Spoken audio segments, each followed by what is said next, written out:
Hello and welcome everybody to the third installment of the Adventures of the Unsinkable Alice Baker, Simmon, Strand, Part 3. You and Dottie, it's Saturday the 8th of July. Or was it June? No, it was June. Sorry, it was June. This was June. 1930.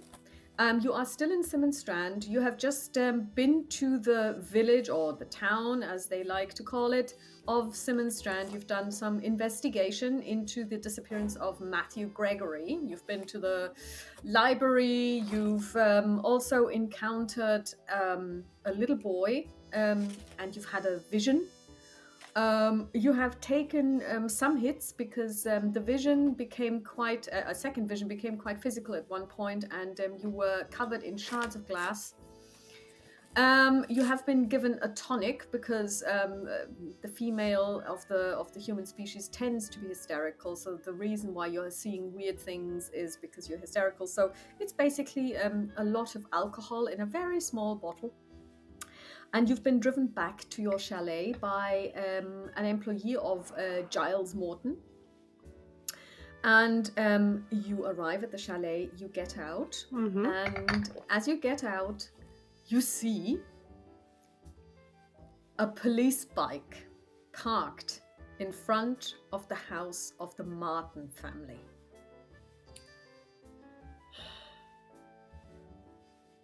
We will wave the employee of Mr. Morton goodbye, thank you. He waves goodbye as well, and he wishes you a pleasant Saturday and Sunday, and he drives off. Then I will lean towards Dottie. Should we check out what's with the Martins? I think we should. It's strange that the police should be here. Yeah, right. I mean, let's just hope that nothing's happened. I hope so. Maybe he's finally making some inquiries on something he should have done much earlier. So you walk towards the chalet. Mm-hmm. And as you walk towards it, the door opens, and Bruce Flanagan, the seal-bearded police officer that you know so well by now, steps outside. And he stops in his tracks and he looks at you quite shocked.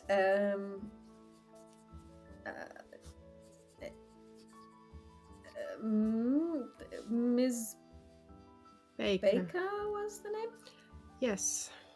You live here too? Well, yes, we are living in that chalet, pointing to our chalet. That's why we found the body and Miss Martin screaming. Quite right.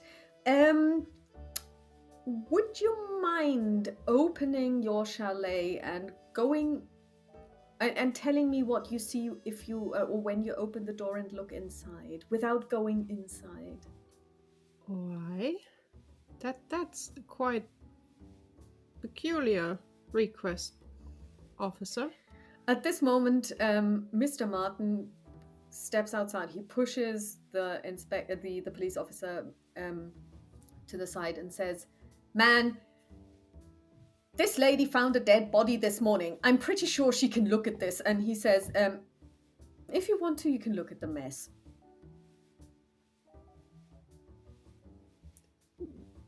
I'm just looking at Mr. Martin. What happened? And I will go towards him. While we were gone, somebody vandalized the chalet. We're leaving. We are taking the next train. We're not staying here any longer. The train today has already left, but we're going to take the one tomorrow, and we're going to stay in the hotel tonight because my wife has had it between dead people on the beach and somebody pouring what looks like hopefully pig's blood all over the place. We're done with this. Is everyone unharmed? Yes, Okay, we weren't is here. the wrong word, but unharmed. No one got hurt, right? He looks at you and you realize that by saying, "Is everybody unharmed?" and making sure that you say nobody can be okay, he really warms to you because obviously our seal-bearded police officer has shown a lot less empathy. And he's like, thank you very much. I'm glad to say that we're all unharmed. The children only saw it for a second. They are with the Sterlings at the moment, and they didn't realize what it was. But the stench, it's definitely blood, and I do hope it's animal blood. Let's hope so. The Sterling's house is okay. Nothing happened there. Nothing happened there. Somebody broke in, but we can't really figure out how because it doesn't look like anyone broke in. The door isn't marked. The windows have not been broken open. Somebody, and I'm pretty sure I locked the door. I remember locking the door. And then we walked into the town this morning. We spent the day on the beach as well with the kids. We had a nice lunch. And then we walked back about, I want to say, an hour ago. We saw this, and I just ran back into town, and I called the police, and they rode on a bicycle. Well, it's not that far. Is there a train going today? Well, the last train already left, so we'll have to wait until tomorrow, but then we're taking the train. Do you maybe want to stay at the hotel in town? That's our plan. They have really nice rooms, and honestly, I'm quite sure Mr. Morton will come up with the cost for that. Because it's obvious that you can't stay in that chalet. Do you go inside or do you peek inside? I will definitely go inside, but I will whisper to Dottie, stay with Mr. Martin, and just... I will. Thank you. And she basically talks to him and, and inquires after Mrs. Martin, and, she has a nice conversation with him. Mm-hmm. So as you step inside, it's an understatement that somebody spilled blood. It's smeared all over the walls. You can still see trickling down. It's now drying, and in some places it's already like the sticky substance. And it's everywhere. I mean, they just went, it's probably, I don't know, it must have been liters of blood. It's everywhere on the walls, on the floor, and people have drawn like weird symbols, really strange, not like the symbols that you saw on the library card, but I don't know, maybe a cipher, maybe it's just strange. It's vandalism. Oh boy, poor Mr. And of course, Mrs. the carpet Martin needs to be thrown out. Yeah, and Mr. Morton has to renovate everything. It was just done. Yeah. And the stench of blood and this copperish smell. Yeah. I will turn around and leave. I don't want to stay here too long. Mm-hmm. I will then join again Dottie and Mr. Martin. You definitely can't stay in there. Oh my goodness. Whoever was thinking that would be a fun thing to do, I hope the police gets them. The officer raises himself up to his full height. And he's like, of course, madam, we shall find the perpetrators. I shall find the perpetrators. Please remember to also inform the county about what is happening. It was quite a weird call with the county sheriff that he didn't even know we found a body. He starts biting his lip. I know you don't have these cases often or ever around here. It must be really new for you. Just please get all the help you can get, because this is not normal. Even inside New York City, this would be really not normal. Yes, if you think so, madam, I will phone the sheriff myself, and I will inform him that something has happened. Thank you. Yeah, I will talk to Sheriff Byers. But I will have a short look at our chalet if ours is okay. Just that you have a full report, that you know exactly if just one chalet was vandalized or not. So I will just walk over the few feet to our chalet, will open the door, and probably first of all smell before looking. Mm-hmm. You smell nothing. Okay. With also look inside, everything looks normal, right? Nothing. You don't see anything. Yeah. I will close the door again. I will turn around. There's nothing in our chalet. Only this one was targeted. Mr. Martin kind of frowns and he was like, I don't know why. that's really strange, though. Why is. would they target us? I have no idea. Well, be that as it may, we're leaving. I've already packed the bags. They're at the Sterlings. They have agreed to give us a lift into town. That is really nice. The hotel is a really, really nice place. Give regards from me to maybe the manager, Mr. Crinkleshank. Mm-hmm. And they will give you a really nice place. And the food there is delicious. So treat yourself. Thank you very much, and thank you very much for, and he looks also at Dottie, for being with my wife earlier today and comforting her when she found the body. And he kisses your hand and he kisses Dottie's hand and he says, thank you very much again, and it was really nice meeting you. It was really nice, and Alice will go into her handbag and pull out her PI card that she has and just hand it to him in case you ever need help. Also, maybe back in the city, just give me a call. He looks at the card and he says, "Oh, a private investigator." Yes. Although I'm on vacation here, it was the idea to be on vacation here. It changed out a bit differently, but this is something I've never heard of faced off before. Well, the body on the beach, maybe, but this is really an interesting vacation you're having. Yeah. I hope that it'll improve. Well, I shouldn't jinx it, but I hope it improves as well, and I hope you have at least a restful night at the hotel and a good, safe trip home. I'm really sorry you had to go through this as well. Well, I'm just glad that my children didn't see anything, and I'm pretty sure that my wife will get over this. But, you know, New York at this time of year is also a nice place, and I have the days off, so I will just, we will just go for walks in Central Park. Enjoy. And he takes his leave and he goes over to the Sterlings and he knocks on the door and Mr. Sterling opens and the two exchange a couple of words and you hear something like, okay, so I'll just get the bags and I'll put them in the car and then you get your wife and children and then I'll just drive you to the village, to the town. And and then interestingly enough, nobody pays any attention to the seal-bearded police officer who's kind of standing there with no agency whatsoever. And then he just basically looks around and says to no one in particular, all right then, I will go to the police station and file a report.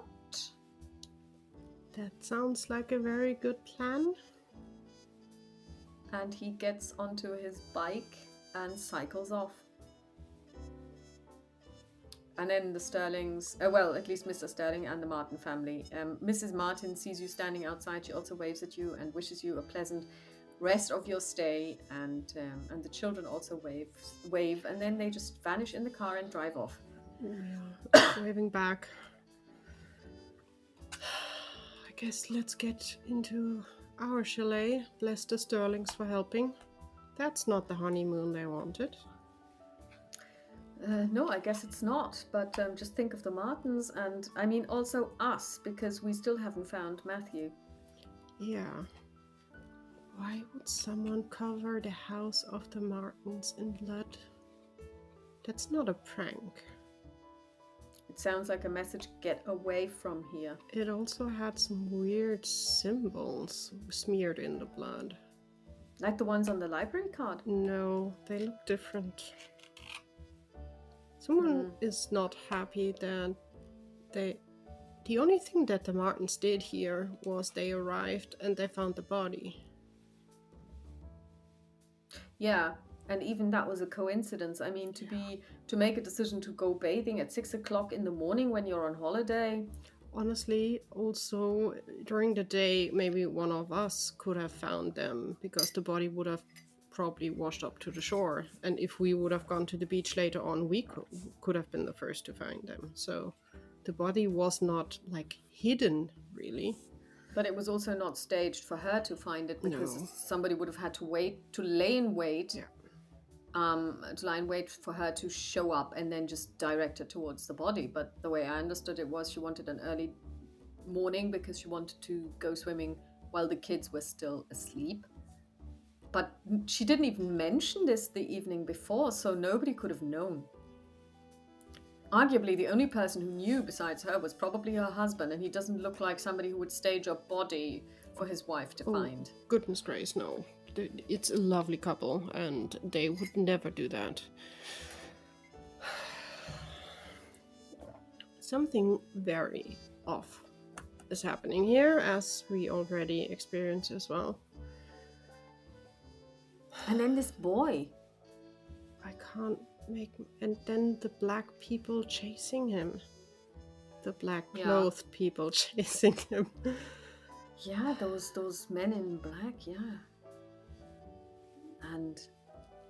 And just look at us. I mean, and she basically touches her face. That's not a vision. That's real. Yeah. Let's get inside. Yes, let's get inside.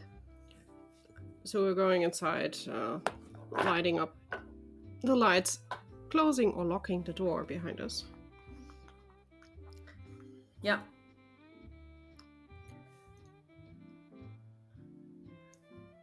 Alice is taking a sniff of the medicine that she got. Not sure if she really wants to use something of it or not. She will just place it on the table.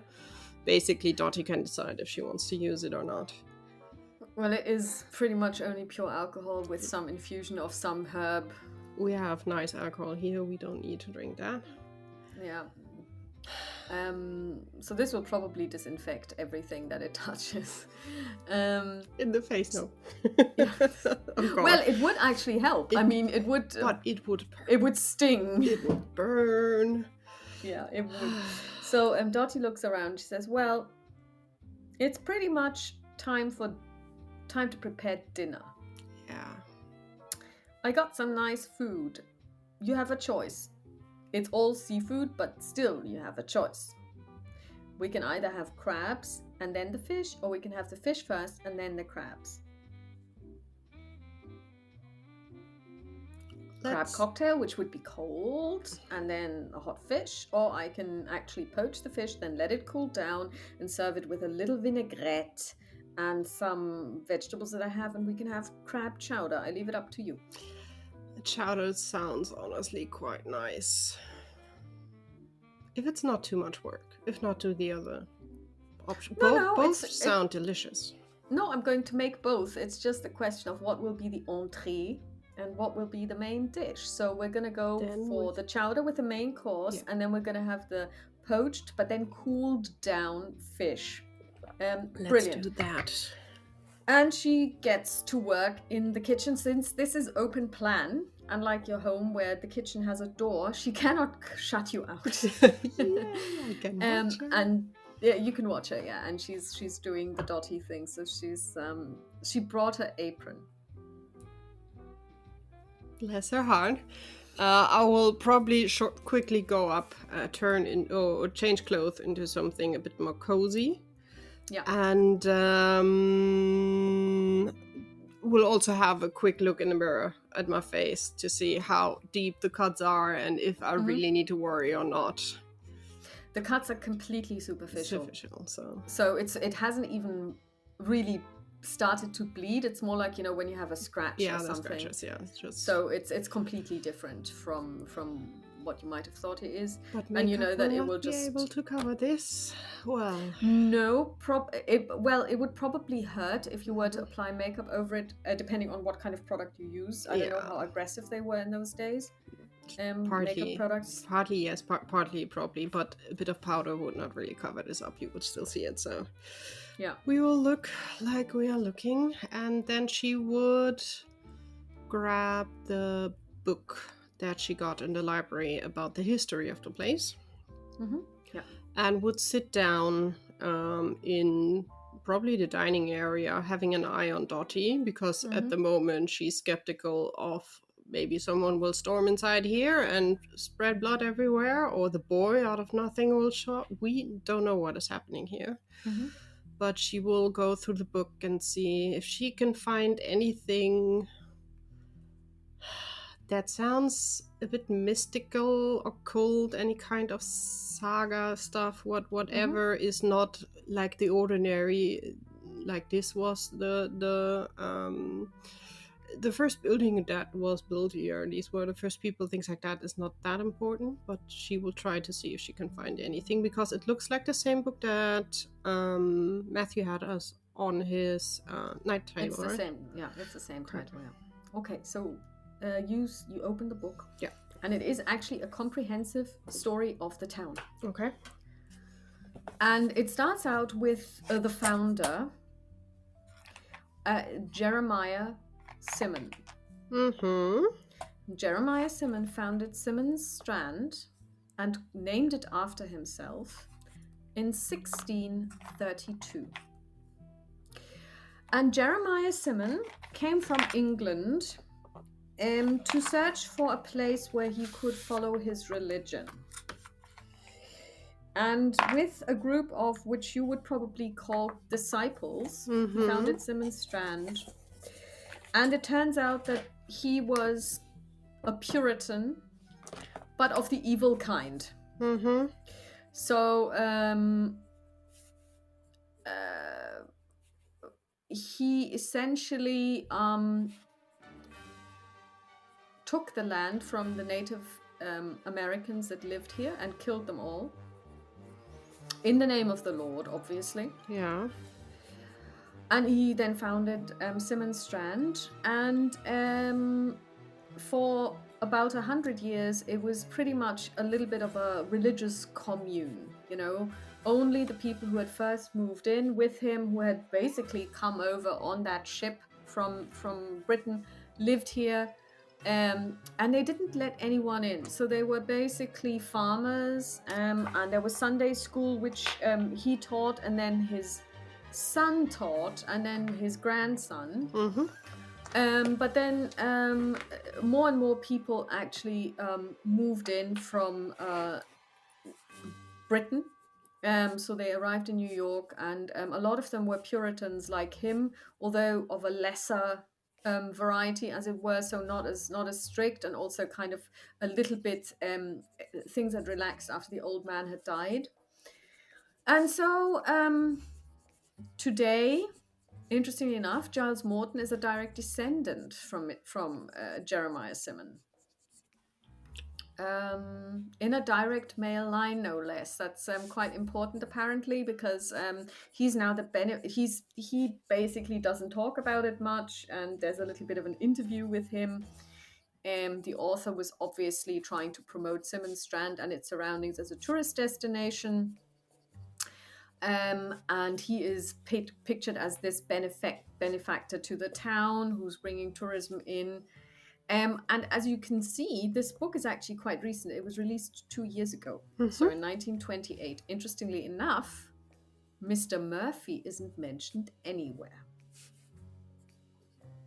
So when tourism is discussed, it's just Simmons' side of things. You learn a little bit about also the information around what happened here. There were some witch trials, some witches got burned, but the author makes light of it, kind of like going, well, you know, what's good enough for Salem certainly is good enough for Simmon Strand. The Indians never returned, so they obviously managed to, I guess, kill the whole tribe. And now it's a prosperous seaside resort with a really lovely harbor, lots of fishermen. So the fishermen were people that came later. And today the whole Puritan story seems to play no role anymore. There is a Baptist church now. It's not a Puritan church. Yeah, but it's a religious foundation. This whole place. Okay. So, not a really uncommon story, basically. Not for the East Coast, no. For the East Coast, it sounds like every other little town, basically. Yeah, that was founded by religious weirdos from the old continent. Yeah. It is interesting, as Mr. Morton is in direct line to the founder of this place. Mm-hmm. And he has also basically donated stuff to the church. So, for example, when the altar needed mending, or the windows needed mending, so he would have been spending a lot of money also on the church. He's also funding Sunday school, and over the centuries, the Simmons family and their descendants have also basically funded the education of the young.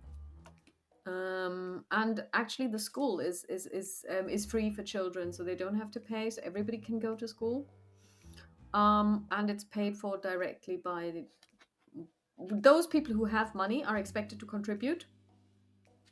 But Morton and his family pay for all the rest. Interesting. Mm-hmm. But not showing anything that is linked to anything that we experienced. Except No. someone really doesn't like Mr. Morton, because that is definitely what is happening over there is not helping him. There is also no mention of, because the book was only released 2 years ago, there's also no mention of the farmstead, Yeah. of the Rowlands farmstead and whatever happened there. So you're looking for this and you're pretty sure it's not in there because you can't find it. Yeah.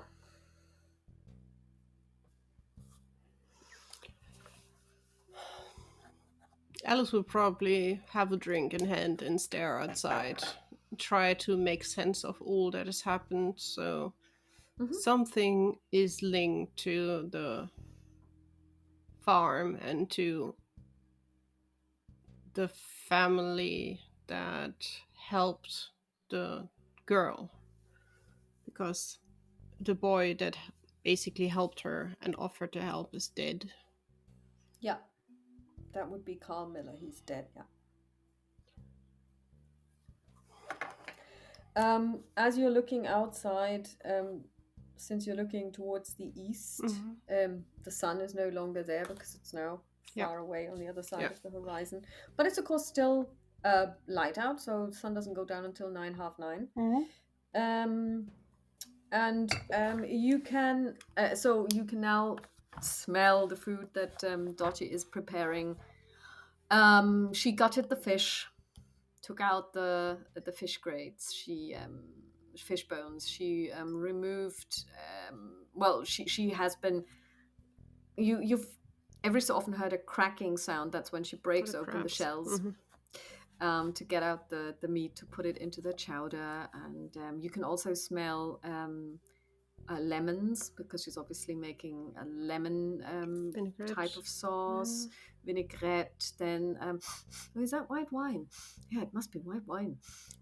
This is going to be great. You can smell a lot of fresh thyme and sage, and it's almost like you're in New York. Although this is not her kitchen, and she must have bought every single item that she's using now. You wouldn't want for anything. It's exactly the same. And then you smell fresh bread. Because obviously with the chowder you have to have fresh bread. And there are going to be beans. You can see that she's now cutting the ends off and is putting them in boiling water so that none of you get poison. And then after a while, she comes over to you and she says, well, now I need to wait for it to cool down. So how are you? Well, I am confused on what is going on. I can't make sense of it. I have the feeling we're missing one important thing, and I don't know why and what. How are you holding up? I have to say I'm really puzzled. I just hope that nobody shoots at you again. I mean, we came here for a holiday. You've been looking for Matthew. Yeah. Now we see weird stuff. I mean, this seems to be the story of our lives now. I don't know why. We just wanted a nice vacation, have a nice time, have a few nice evenings, having dinner with Matthew. Maybe all together enjoy the cinema. But what I don't get is, how is Matthew involved in any of this? I mean, he's missing. He's not the dead body on the beach, thank God, and she blesses herself. Mhm. He definitely didn't kill him. No. What is going on? How did he vanish? And where has he gone to? I mean, I find this whole thing puzzling because, or do you think that, didn't you say earlier that somebody was trying to get one over on Mr. Morton? What if they tried to get rid of his lawyer? That does not explain the boy and what we experienced. But maybe the boy and Matthew Gregory are two separate things that just happen to happen at the same time. I'm not sure about this, but I'm still thinking about Matthew having the article about the farm and the killing of the family where one of the twins survived, the girl. Because she was linked, or was linked to the body at the beach. Bless his soul. But Matthew had some ideas about, he wouldn't have an article on that happening if he wouldn't thought it was like interesting or something. And then what we I would find like the to know body is, of the boy who yeah. saved or helped the twin and the family that gave her a new home. Do you know what I find weird? What? Why did he get the article in the first place? I have no idea. I mean, it was 5 years ago. Yeah. How did he find out about it when presumably he spent most of his time working on real estate questions now? And Mr. Morton said he didn't fancy buying the farmstead because it was too far inland. I know, initially I thought it was maybe in the book about the history of the town, but it's not there. I've gone through all the pages. It's not mentioned there. Weirdly enough, also Mr. Murphy is not mentioned in that book. But either he got the information for something or he heard. I don't know. Matthew is a curious guy. He picks up on a lot if he wants to. Do you think he went to the farmstead and something happened to him? Oh, I didn't even think about that. But how would he have gone there? He would have needed a car. He didn't pick a car. Do we have a map? Would there be a map of the area in the history book? There isn't. Okay. However, you do recall that you were told that, I think it was Mr. Crickleshank who told you this, that the farmstead is about 3 to 4K away from the town. Yeah. Inland. So 3 or 4K is an easy walk for someone, like That's your true. age. Yeah. So you wouldn't really need a car to get there, and to get there like in less than an hour. I will share the thoughts with Dottie as well.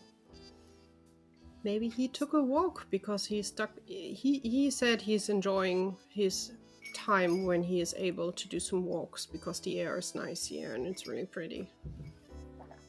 Maybe he did go on a walk. Well, because you said that he had a meeting on Monday about the contracts. Yeah.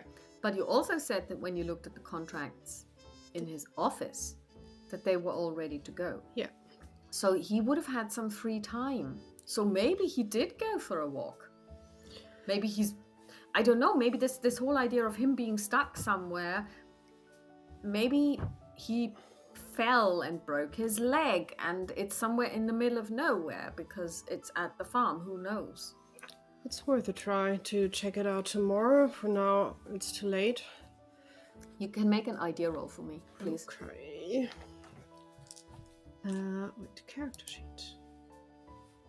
Let's see if my sound is still there. Because I have a PDF open, not like last game. Interesting, yeah. So weird again. A 13 is definitely a very good thing. An idea that is a critical success. Wow. Okay. So you remember that when you were in the hotel, at the reception, there was kind of like there were flyers there, and there were also like tourist maps of the area, and they're free to take.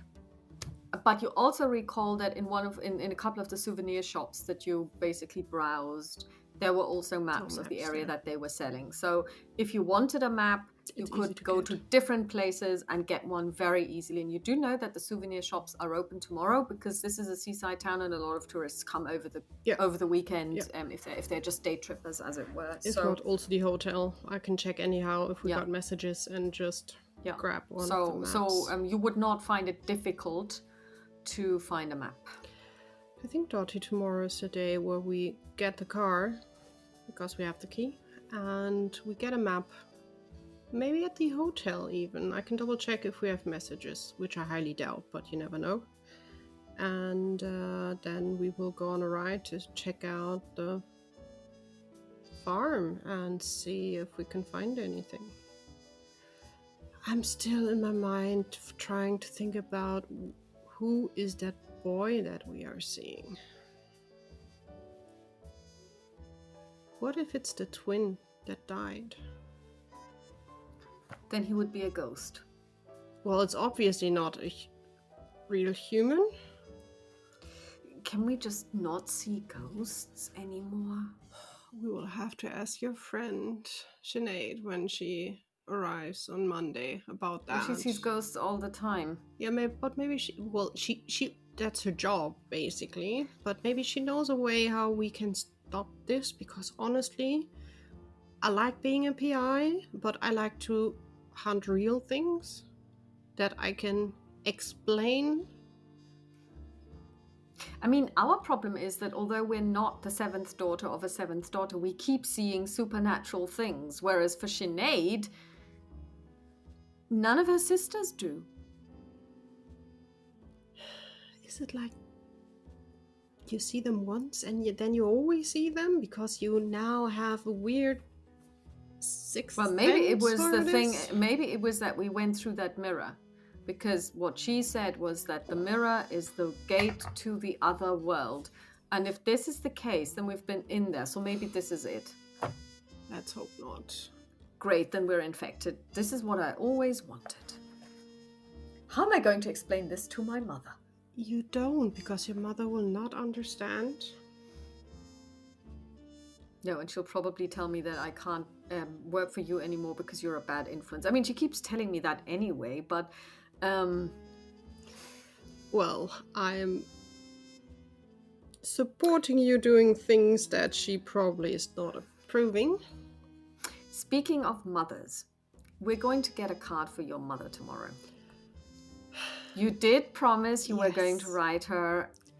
You don't have to mention that you got shot and nearly died or anything else, but at least send her greetings from the seaside. We will. We have to. Then honestly, I doubt the hotel will do us any good. So we will go in town. We will go to a souvenir shop. We will get the postcard and a stamp, and we'll get it sent out. We get a map of the area. Then we grab the car, and then we go on a ride. She goes to her handbag and she says, "I've already got a stamp." You are. Then we just get the card. Because I thought I got it in New York. Who knows when we will get round to it, and maybe it's Sunday and then the post office is closed, so I decided not to take any risks. You're thinking of all eventualities. Yes.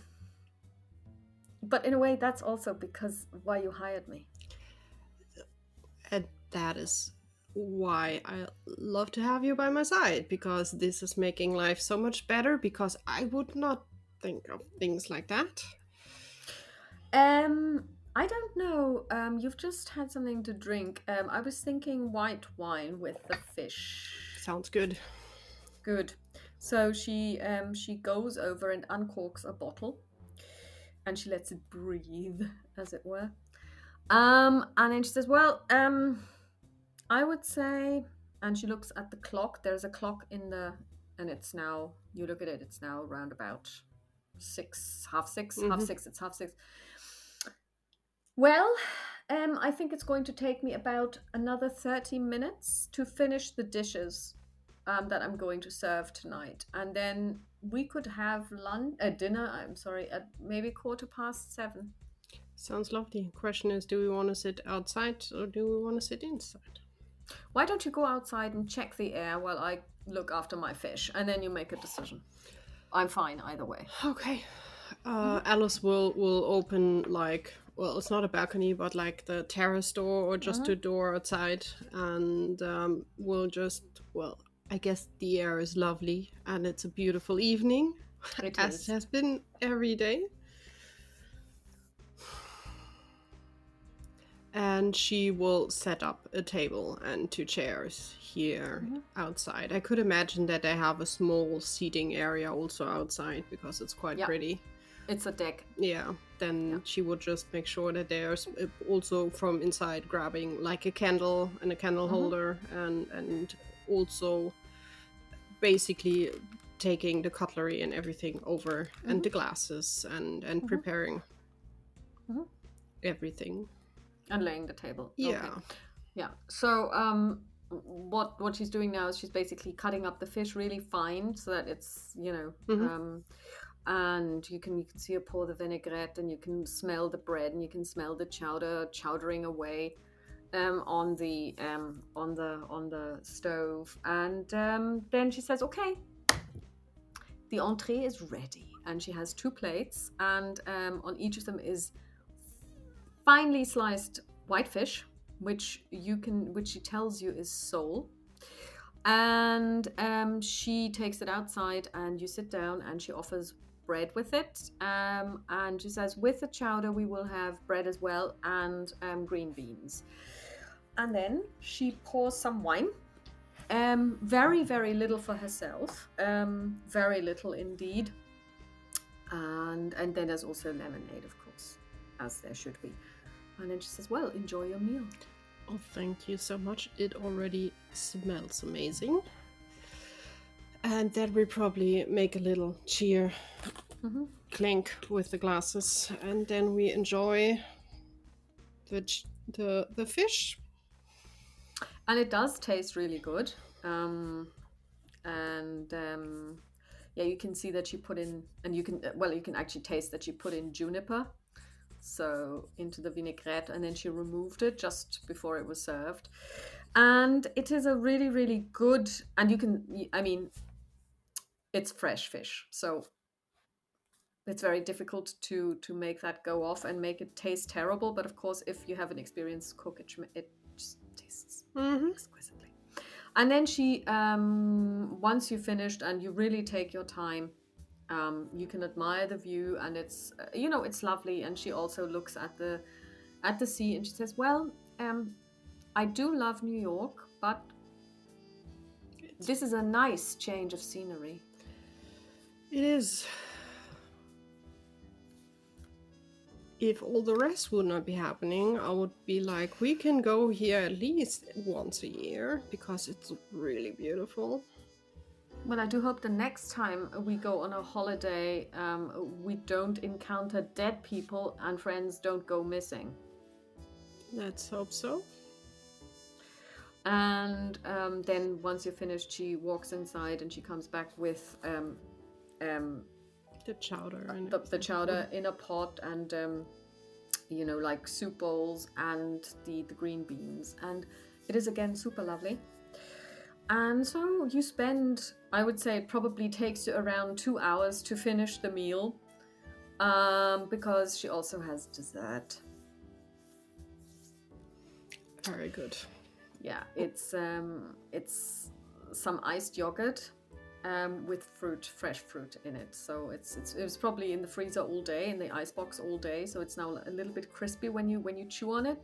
And it's got peaches in it, and it's nice. It's just lovely, and the weather's holding up nicely. And now it's around 9:30, and the sun is going down, and it's slowly getting dark. What do you do?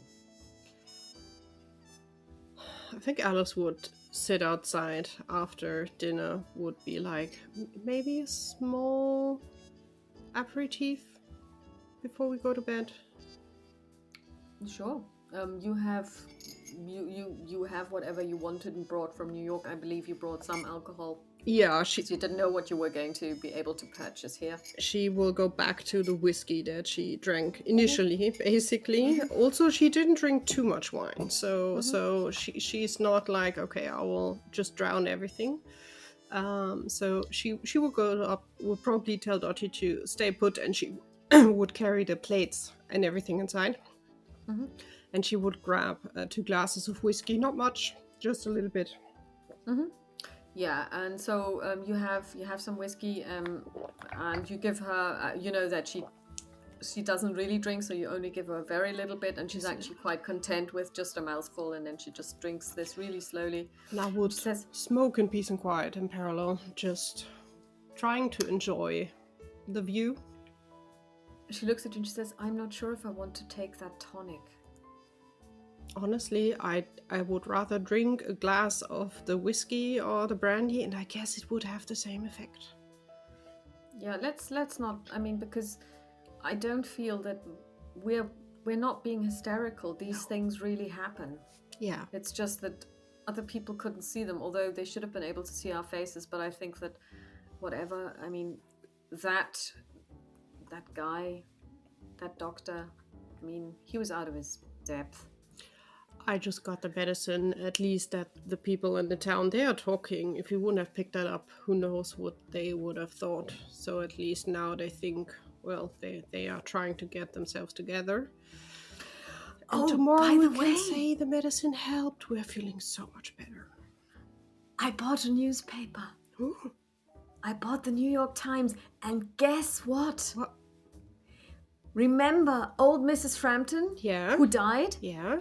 Her will has been read. And guess what? She really didn't leave anything to her children. All of her estate, which is in excess of $1 million, has gone to charity. And she doesn't own the house either. She sold off the house. So the children have nothing. Guess what? Guess what? She bequeathed a painting of herself and her husband to each of her children to hang by the fireplace. If that isn't poetic justice, I don't know what is. That old lady. I read it and I thought, I was going to tell you, and she hands you the New York Times, actually, which she had brought in and she'd probably just forgotten to tell you about because of everything that had been going on. Yeah, and I thought you might be interested, just like a real newspaper, because nothing really happens here. And at 9 o'clock this morning when I bought this was actually true. It was. But so here's the New York Times, and she gives you the New York Times. Thank you, dear. And oh my goodness, that old lady. Yeah. Well, the children had it coming, to be honest. Their children had it coming, yes. That also means I definitely should take better care of my mom. Well, yes, unless you want to end up with only a painting of your dad and your mother that you can hang by your fireplace. I mean, the house belongs to you, but, My dad would never make... Oh. We will write a postcard. At least that will make a little bit of... Yeah, I mean, you do know what's going to happen when you write her a postcard. She's going to ring you. And you will have to speak to her. Well, I will not. She will ring me when we're back home. Yes, of course. A little bit in the future. We will take care of it when we are back there. Yes. I'll get a glass of something and just listen to your side of the conversation. It will be torture, as always.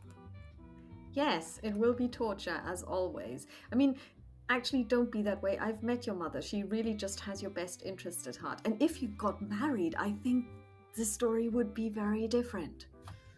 But I don't see marriage along the way. I know, I Which know. husband would give me the freedom to do what I want to do and to be a PI? That is true. I'm not the marriage I kind of mean, girl. old Mrs. Frampton really only came into her own after, like the first 20 years of marriage when her husband died. I mean, she outlived him by 50 years. I mean, she got married when she was 19. He died when she was 40 and she died at age 93. So she had 53 years of just doing what she wanted to do. She had a good life. She did. And as it seems, she got one over on her children. And to this, she raises her glass and she says, I will raise the glass as well. good on her. Good on her. Bless her soul. Bless her soul. And she, of course, blesses herself. And to the children, have fun with the beautiful picture that reminds you every day of what you did not do right in life. And what you have missed out on. Yeah. So, I was actually quite pleased when I read it. And I thought you might be too. So if now Sarah Whitman gets the life insurance from Arthur Donnelly, if they pay out, then that part will also be done and dusted. I'm quite sure she will get the money, since it's clear that it was not suicide. I'm quite sure she will get the money. I think that the sergeant will probably call it something like robbery with Murder. manslaughter. Yeah, something like that. But definitely not suicide, so that is all that's needed. So she will get the life insurance, and at least then, well, has at least a bit of stability in that. And Mr. Smythe was thinking about maybe taking her under his wing. Maybe she finds a new working space there, because he definitely needs someone to take over his company. Yeah, and I think that it would be. I mean, Liz runs an antique store. Why couldn't a woman run a real estate place? I mean, she probably understands people quite well, and if she can match people to places, then she's a made woman. Let's see if it works out. We can have an eye on it in between, just checking. Yeah, we should when we get back We into definitely town. should. Well. And then she stretches and she says, well, actually, I think I'll turn in because today was quite a busy day. It was an eventful day. I will just finish my cigarette, and then I will close everything up and we'll go to bed as well. Yeah. Okay, so I'll see you in the morning. Sleep Good tight. night. Good night. You too. And she goes away and she basically, you can hear her fiddle with the dishes. But interestingly enough, I think she now realizes that she's on holiday because you hear her say, I can do those tomorrow for once. And she walks up the stairs and apparently she's left the dirty dishes in the kitchen, which she's never done before. She hasn't. This is impressive. I will enjoy a smoke, peace and quiet. Probably again rummaging through all the data that she has collected so far, trying not to think of how the house next door is looking. Mm-hmm. And then she will get up and bring the rest of the glass probably inside. We'll turn off the lights, close the door, make sure everything is locked. Mm-hmm. And then we'll go to bed as well. Okay. You go to bed. Do you want to do some more reading? As you walk upstairs, you can see that behind Dottie's door there is no light coming through, so she's probably really already gone to sleep. I have nothing really to read at the moment, so I think Alice will just decide we need sleep, we need rest. It was a weird day, so probably dotting a bit of cream on every little bit, trying if it helps, and then she will just roll up in bed and try to get some sleep. Okay. And you do manage to get some sleep. And here we will take a short break. Yay. And then we will see what happens next. Let's Not see. that anything will happen. No, in Cthulhu never anything happens. Nothing. Okay, so we'll see you in 5 minutes. It's fine. And here we are back after a very short break, which you guys didn't even realize we took. And it is now the night from the 8th to the 9th of June 2020, 1930. Everyone's gone to sleep in the chalet. And after a while, you have a dream.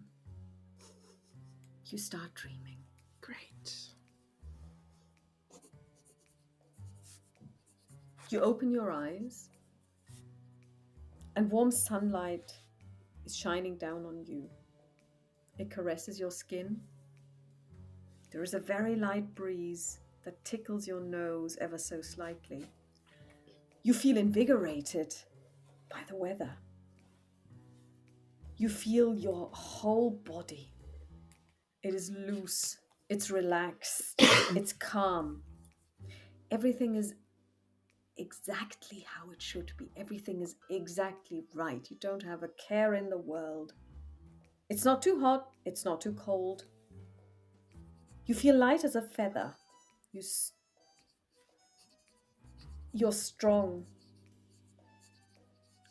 And you feel as if you were a string on a well-strung bow, just about ready for action. You look through your eyes and you see that you are lying in a wheat field and you're looking up at the sky. The slight breeze is moving the stalks of the wheat. You sit up. You are surrounded by wheat fields. You get up. The wheat is high, it reaches up to your hips. You begin walking. After a couple of minutes, a farmstead comes into view. You hear kids' voices, and there they are, a boy and a girl, maybe 5 years old, playing near the house in the warm summer sun. A door opens, and out steps a woman with a washing basket. She walks towards a clothesline. She starts hanging the clothes. She has wooden clothes pegs in her apron, which she uses one by one to fasten the clothes to the line. Then suddenly, you can see storm clouds gathering in the distance. The woman takes down the washing in a hurry and tells the kids to run along inside. And suddenly, before you, just within arm's reach, two figures emerge from the field as if they were growing really quickly from the ground. They are tall, clad in black. The black coats are billowing in the wind, which is now gathering from the east. On their backs are strange, washed-out markings that look like crosses, as if you're looking at the back of a spider. You can't see their faces. They stretch out their arms, and instead of hands, you see gigantic claws peek out from their gloves, the claws of a bird. The woman is standing inside the doorway, facing the men. Suddenly, you can see another man, possibly her husband. He's wearing work clothes. He's holding a scythe, and he's running towards the two men. He drives the blade into one of the birdmen, and it goes in like a knife into butter. And you can see the blade exit right in front of you, right in front of your face. It's gone straight through the black man's body. The point breaks off. He clatters down in front of you to your feet. The scythe drops to the ground as the husband looks at the birdman in shock. The birdman makes a quick motion with his hand from left to right, as if swatting at a fly.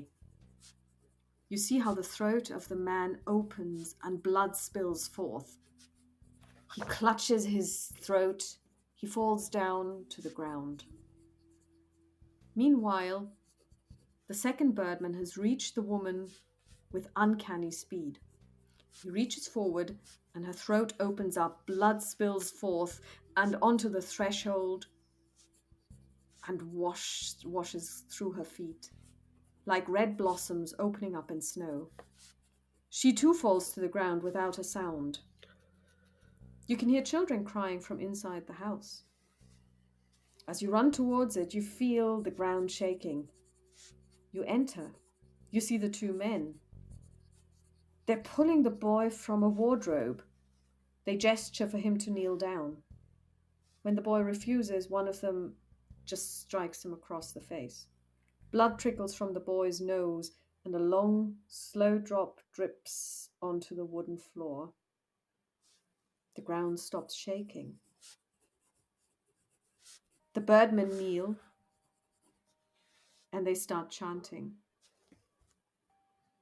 Like carrion birds, like crows in a graveyard. The boy convulses, blood tickles from his ears, his nose, and his eyes. He opens his mouth as if to scream. Something blue, a mist, leaves his body. Like freezing breath on a cold winter's day. He falls back, he slumps, he seems to die. The birdmen breathe in. You can hear their breath, and the essence that spilled forth from the boy's mouth is absorbed by them through their noses. However, it looks like some of his essence escapes into the floor. And suddenly all is quiet, and you hear the girl's voice.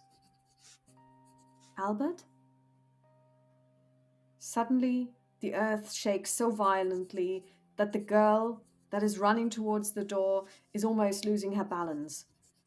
The door opens, and in steps a teenager with a gun. The girl screams. He puts a finger to his lips, speaks quietly to her. She subsides. You can now give me a spot hidden roll. Let's see.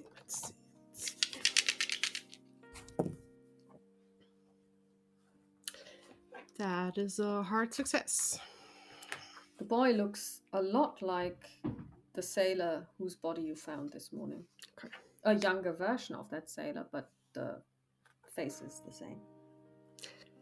Did the boy that died looks anything like the boy that we've seen in the street? He looks exactly like the boy you saw Okay. in the street. Suddenly, black, thick drops like tar fall down on you. You look up.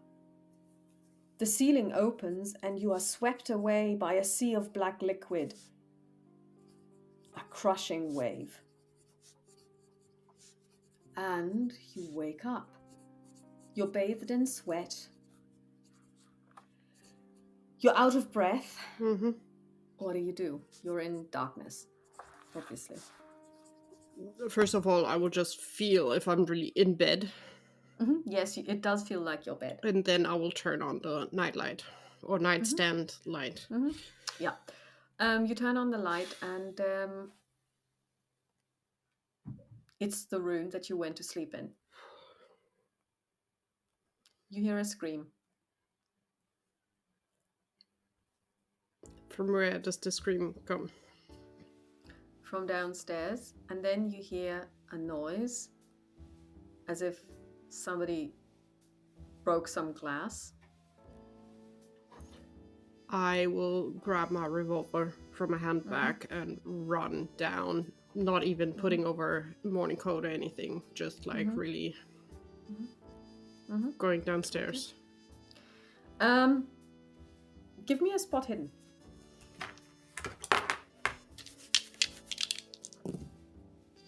A success? Okay. Well, it's very easy to notice what has happened. Somebody has thrown a brick through the window. That's the glass breaking. Okay. The scream is Dottie. Mm-hmm. And she's staring at the window. And she says, somebody just threw a brick through that window. Just a brick, nothing else? No, but that's enough. And then you hear from outside, you hear a shout, ow!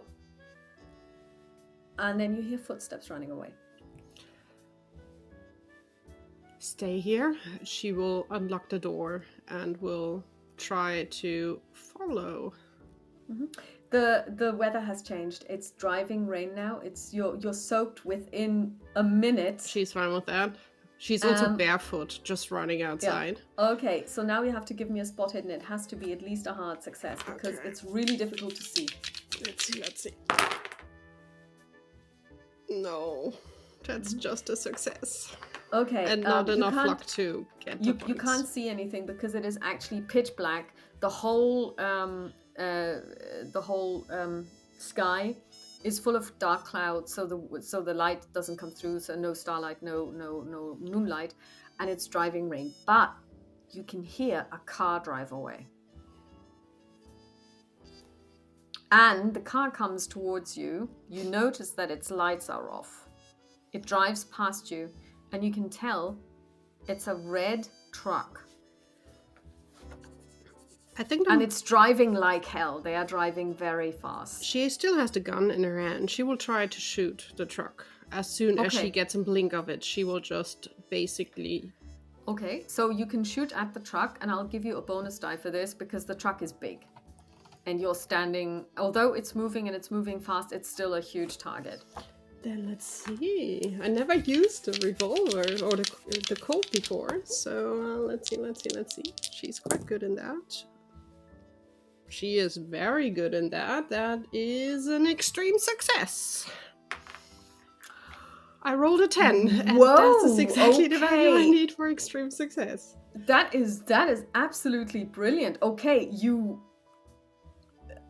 are enraged, but at the same time you are completely composed. You aim, you suck in your breath, you hold your breath like you were told, you shoot, and you hit the windscreen, the bullet goes through, and you can see the person in the passenger seat slump over. The driver puts down the hammer and drives away even faster, and it goes past you. She will be standing in the rain, just staring after the truck for a little bit, just like trying to calm herself a bit. That will be not something Bruce will enjoy. I will tell him tomorrow. Bruce will probably file for being, sent somewhere else. And poor possibly Mr. Morton. A desert island. And poor Mr. Morton has to fix another thing. Mm-hmm. I will go back, but I would circle the Chalet of the Sterlings just to see if there's lights on there and if they had any kind of, or if they're just... The lights are off. Okay. So it looks calm. And you also don't see anything weird about the windows. So if somebody threw something through their windows, it didn't make it. Then I will walk back to our chalet. I'm wet anyhow, so at least it's not winter time and I'm not freezing to death. It's not nice. Mm-hmm. And what a way to get back to reality. She will, step inside. Probably shake her head a little bit and would be like, Dottie dear? I woke up. I had a terrible dream. It was a nightmare. Well, we can see if we had the same dream, but would you be able to grab me a towel? I don't want to drip on the floor. Sure, no problem. And she Thank runs you. off and she comes back down really quickly. And not only has she brought you a towel, she's also brought you a spare night dress so that you can change. And then she hands everything to you and she looks and she says, look.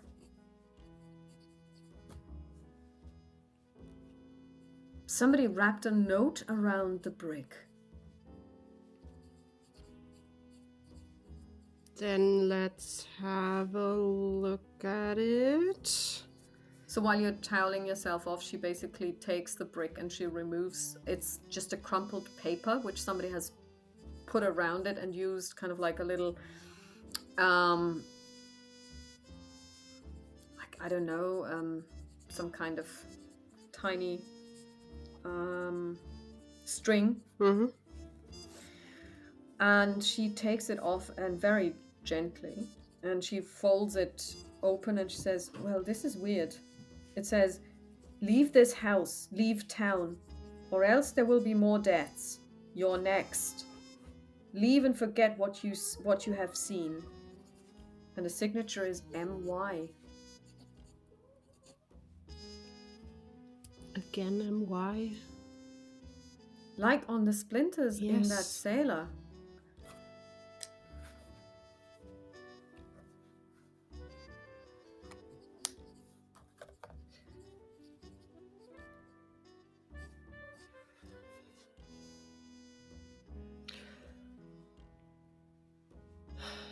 Well, first of all, I definitely need a drink now because I think I just shot a man.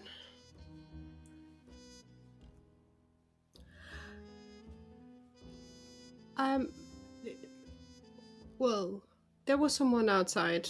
As I ran outside, I at least heard them going into a direction, and then there was a truck coming right next to me, a red truck. I didn't see their faces, but I managed to shoot through the window. The driver just sped off, but it looked like I got the other guy in the truck. So they were two guys. And you shot one of them. I think so. At least he slumped over. That was the last thing I saw before they rushed off. I don't know how we're going to explain this to the police. Self-defense? After what happened next door, and we just had a break-in, kind of. In this case, I'm a weak woman. It was just self-defense. I didn't know what I was doing. You know that is working very well. And we've got a tonic to prove that we're both hysterical. See? I get you. And she goes over and she actually pours herself a whiskey as well. And she hands you a glass. And she basically downs hers. And she says, you know what? I think in my dream I saw how Albert died. Then we had the same dream. He started in a field. Really nice, right? With sunshine, really... It was just perfect. It was just right. Not too hot, not too cold. Some breeze, sun shining down. It was just perfect. And then suddenly these men showed up, like out of nowhere. It was like they grew from the ground. And then they had these weird, like, bird. They were a bit like birds. Not really. They were like talons, like huge talons. And they killed the parents of the twins. They did. They just opened their throats like it was nothing. The one thing that was peculiar, did you see the blue, like, I don't know, essence coming out of Albert when they killed him? You will actually have to see if she saw that. With a 15 she did. Some of it, well, they inhaled that stuff. It's like they enjoyed inhaling his soul essence. Sinead will know how to call it. Some was missed. A piece of him, it sank into the floor. A piece of him is still out here. Probably that's why we're seeing him, because it was definitely the boy that we saw on the street. Yeah, I recognized him too. And honestly, the black clothed guys look like a normal-sized version of the things we've seen in our dream. Yeah. They were much smaller in real life, which is possibly They also had a good weird thing. sign on the back as well, if I remember right. Let's see if she saw that. With an 8 she did. She is. I'm rolling really well. Alice doesn't need to work. Dottie has it all in her hands. Yeah, it looked like the body of a spider almost, with the washed out cross, Yes. So weird. and really creepy. The chanting they did over his body.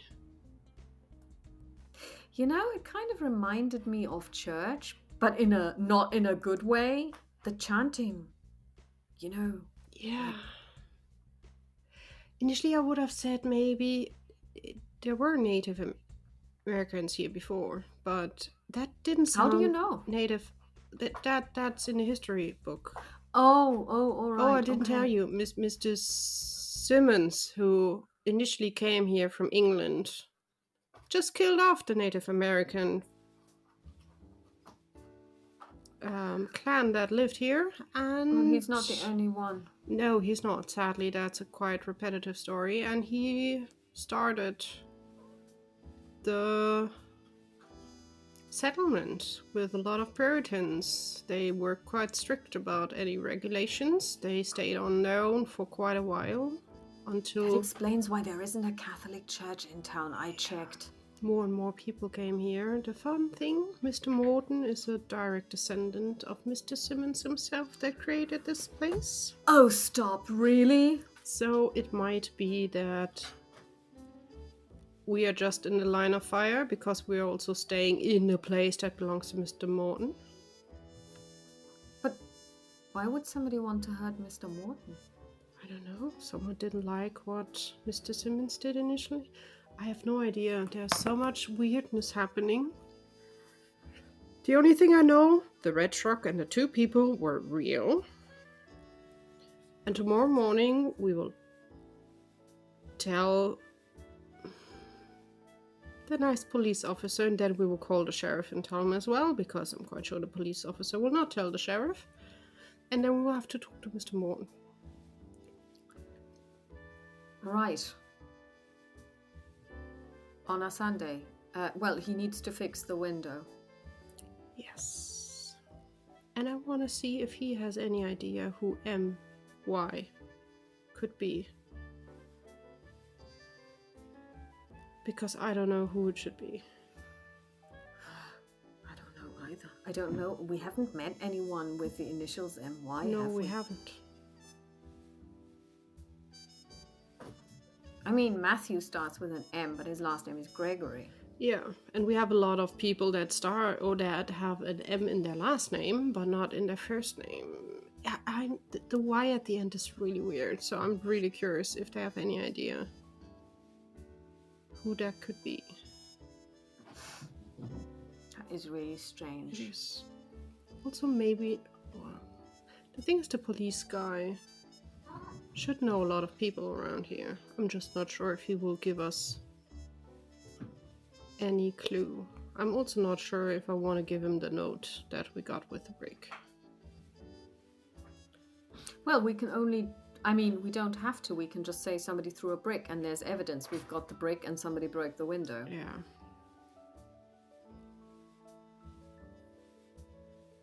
And if somebody comes in with a sucking chest wound from a gunshot. Let's give him the note anyhow. We know what is in the note, and it underlines that something is happening here and we are not making things up. She basically sits down and copies the note verbatim into her notebook and says, well, I've taken it down. So we can definitely give it to him. We now know everything that was said. And she holds it against the light and says, and it doesn't look like there was anything else on it. Okay. Then we will take it with us tomorrow. Give it to the police. Alice will look at the clock. It's only 12:30. Goodness grace. Oh, and by the way, I made a round around the Sterling's house. It seems that they have been left peace and quiet. They are sleeping, everything is dark, nothing is disturbed. So first they target the Martins, and then they target us. As I said, the only thing the Martins did was finding the body. All of this is linked to the body and whatever happened at the farmstead. Everything circles back again around this. And the Sterlings never saw the body. No. We've seen the body as well. Same Yes, as we the saw. Martins. Yeah. And we've been snooping around. Yeah, but not honestly about the body. That was pure accident when that we found that out. I was more interested in finding anything that's linked to Matthew. Although honestly, he's linked to the farmstead probably as well.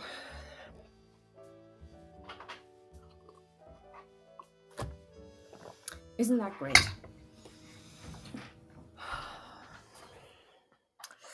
You know what? I think we should still try and get some sleep because you wanted to go into town tomorrow. Originally pick up the car and drive out to the farmstead, but now we need to add a visit to the police station. Yeah. So And we do need to look presentable tomorrow. And like weak women who were just the victim of some kind of weird home invasion almost and killed someone in self-defense. well, I'm not sure if I killed them. Well, or shot them. Shot them. We will see. Yeah, let's.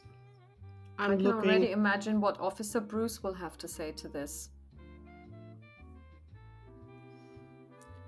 He will Do you know if women are allowed to carry guns around here? Have you seen a woman carrying a gun around here? I honestly don't care. In New York, I'm allowed to carry a gun, so I will carry a gun here. And honestly, we will. I'm thankful for that because with that note, it's good that we have a gun to make sure we are safe. No, I agree. I'm just wondering how the police will take it because the law in these here parts kind of lives in the last century. It does. Did you notice how he looked at you when you were wearing trousers? I could have not looked any more disapproving. I've seen that look before when I met him the first time. Also, I'm quite sure he was not happy about me saying how he should do his job. Also not happy about me mentioning talking to the sheriff. Yeah. Well, we will see. Maybe you should start writing a book, How to Make Enemies and Lose Friends Quickly. Well, they were never my friends.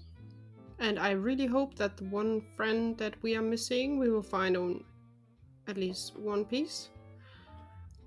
And alive. Mm-hmm. So we'll get some sleep, get an early rise anyhow. Oh yes, I'm gonna be there for 6. We should pack in maybe some sandwiches or so. I've got that covered. I've got extra piccalilli. And then early rise, going to the police station. Are you finished with that towel? Yes. She takes the towel and she actually puts it over the window frame so that at least the kind of like the hole is kind of covered so that it doesn't get drafty, and then she pulls the curtains again. That is good. Alice was also thinking about maybe to lean a table against it, but she was more afraid to break more of the glass, so she would, just approvingly nod. She would still lock the door, even though it doesn't make too much sense, but nevertheless. And then I guess we will try to catch at least some sleep. And maybe we should lock both of our doors upstairs.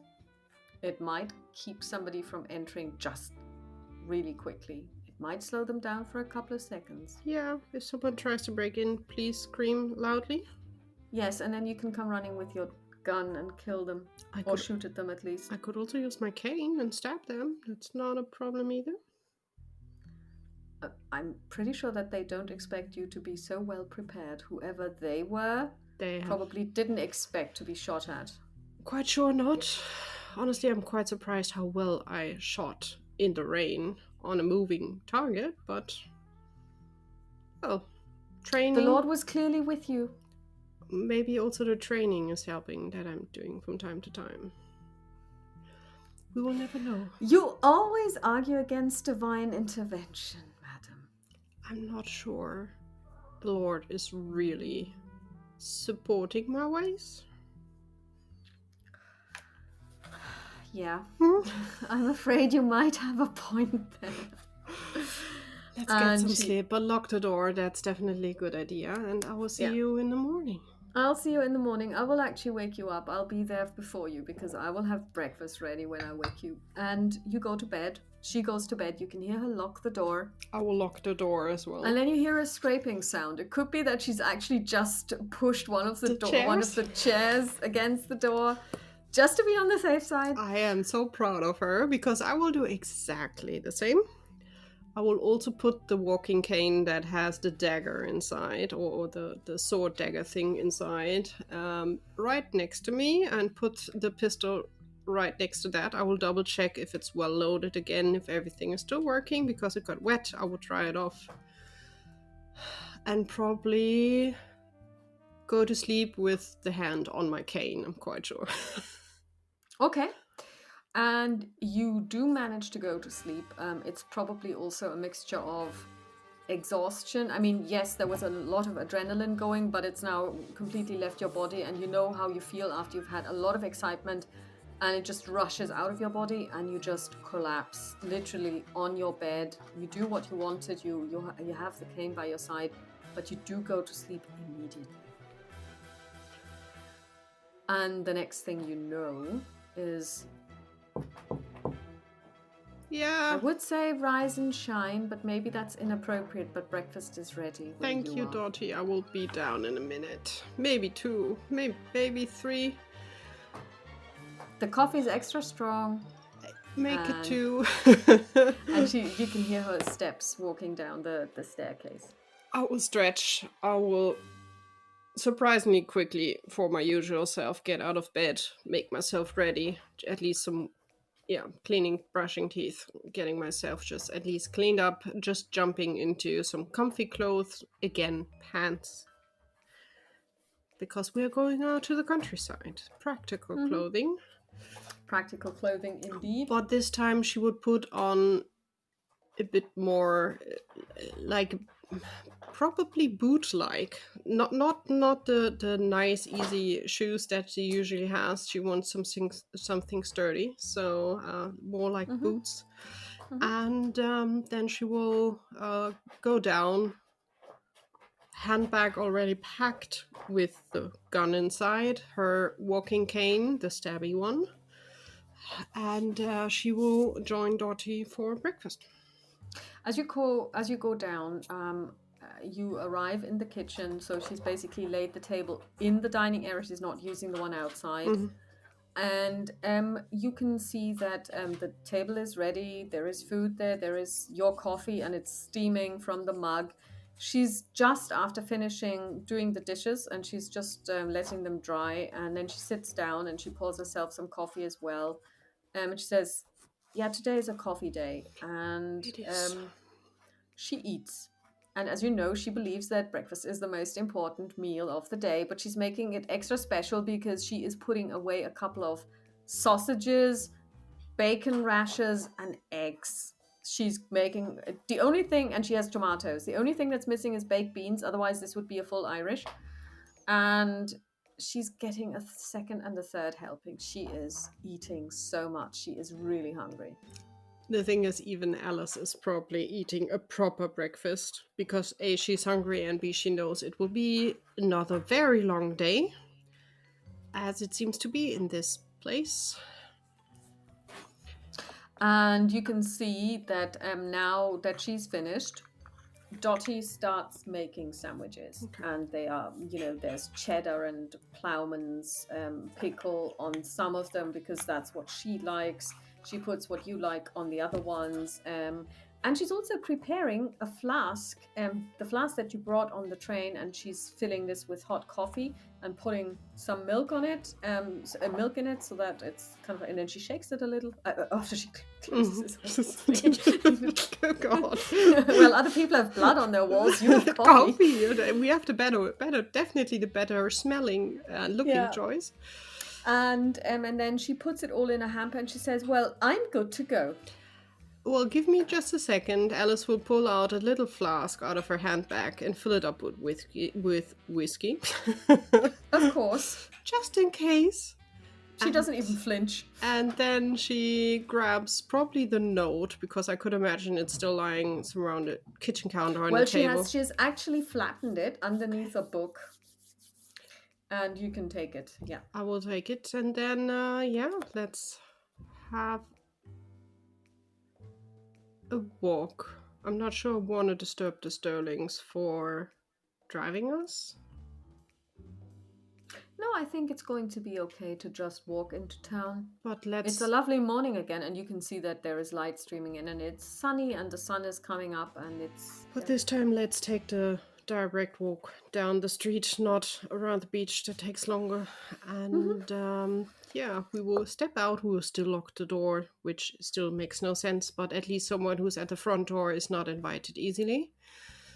And then we will And if somebody tries the door, they can at least tell that nobody's in. So if the Sterlings were to try and make contact, you know, they would. I think Alice again would have like a look at the Sterling's house if she can see anything unusual. Probably not. And then no, and the lights are well. I mean, there isn't. It doesn't look like anyone's awake. But then again, it's only 7:15, and they are on holiday. So yeah. And they're on honeymoon, so they should enjoy the time they have. And so taking a walk down to the police station.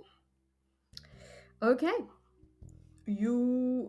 This walk actually takes less long, obviously, because it's the direct route. And after about, I don't know, maybe 20 minutes, really, you are outside the police station, and you can see that Bruce's bike is parked outside, so he may be in. Let's give it a go and see if the door is open. The door is open. Alice will probably still knock and then open the door. He looks up and his face falls immediately when he sees you, and he sighs. He doesn't even want to pretend. Good morning. Do you have a minute? Or two? Actually, I don't, but since I don't think that my not having time and being terribly busy is going to prevent you from stepping inside and talking to me anyway, please be my guest. We wanna... I'm just looking for words in English because English is hard. We wanna just give note that we had kind of a break-in in our chalet tonight. Really? Did someone spill blood all over the place? No, they threw a brick through the window almost. We could have been hurt, and they left this message. She will just push the message over to him. They drove off in a red truck, and the truck now has a bullet hole in the window shield because I tried to shoot at them because I was scared for our life after what happened in the Martin's house. You shot at a truck?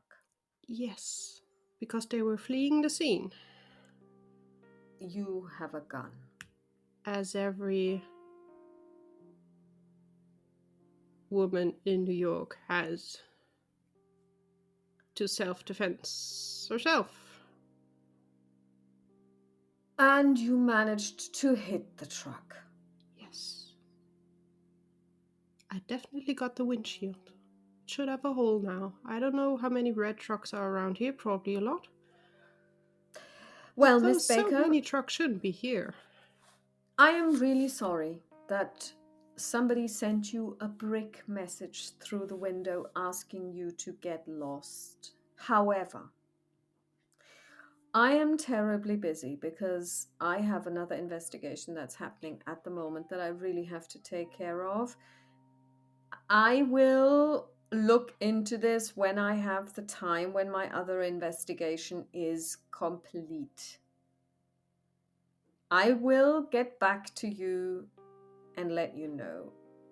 It's mainly also Mr. Morton is maybe insured against break-ins. That's why it maybe be good to have at least proper paperwork for him that he can talk to the insurance company about fixing the broken stuff. I see. Yeah, that's the main thing. I will make sure that the proper paperwork will be filed. Thank you so much, because we will now visit Mr. Morton so he knows that he has to fix a few things. You're going to visit him on a Sunday. I mean, I'm pretty sure that, he needs a Sunday rest. His property was destroyed.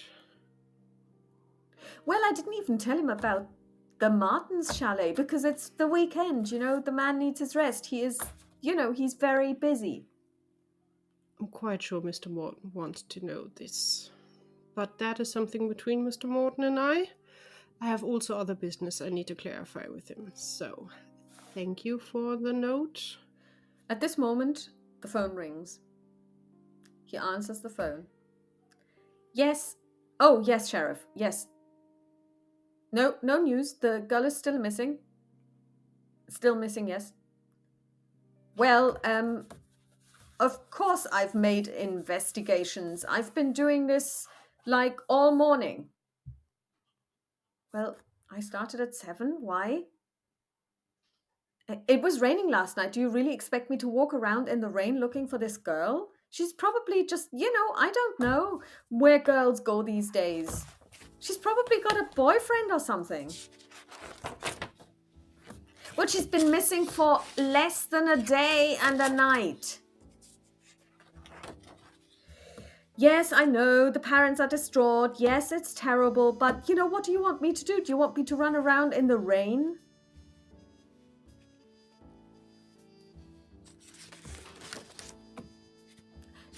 There has been a break-in in one of the chalets and it was all covered in blood. And this morning a young lady walked in and her chalet was broken into as well. And she was attacked and she had to use self-defense and she pulled a gun on the attacker. I mean, can you imagine how distraught she is? She's sitting right in front of me crying her eyes out. I think this is a lot more important than some girl that basically got lost in the fields, probably, I don't know, chasing rabbits or something. All right. Yes. All right. Yes. No, I will. Yes. Right now? It's still raining outside. All right. Yes, Sheriff. Yeah. Yeah. All right. No. Yes, I will. Yes. Yeah, have a good day. Yes. And he hangs up. He says, I'm very sorry, but I've got important police business to take care of. If I may ask you to leave now, I need to lock up the station because I need to find the girl. 2 simple quick questions, then we are out of the way. Or one is not a question, just an information that I also gave to the sheriff. And honestly, yesterday I didn't think about giving it to you as well.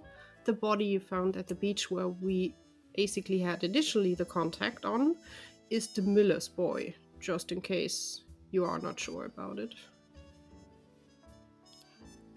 You can talk to the harbor master. The miller's boy is missing, and the description and everything fits to him. It's the miller's boy. And you told the sheriff this? Yes, because you were busy. That explains a lot. And what was the question you wanted to ask? The girl that's missing is the miller's girl is missing, right?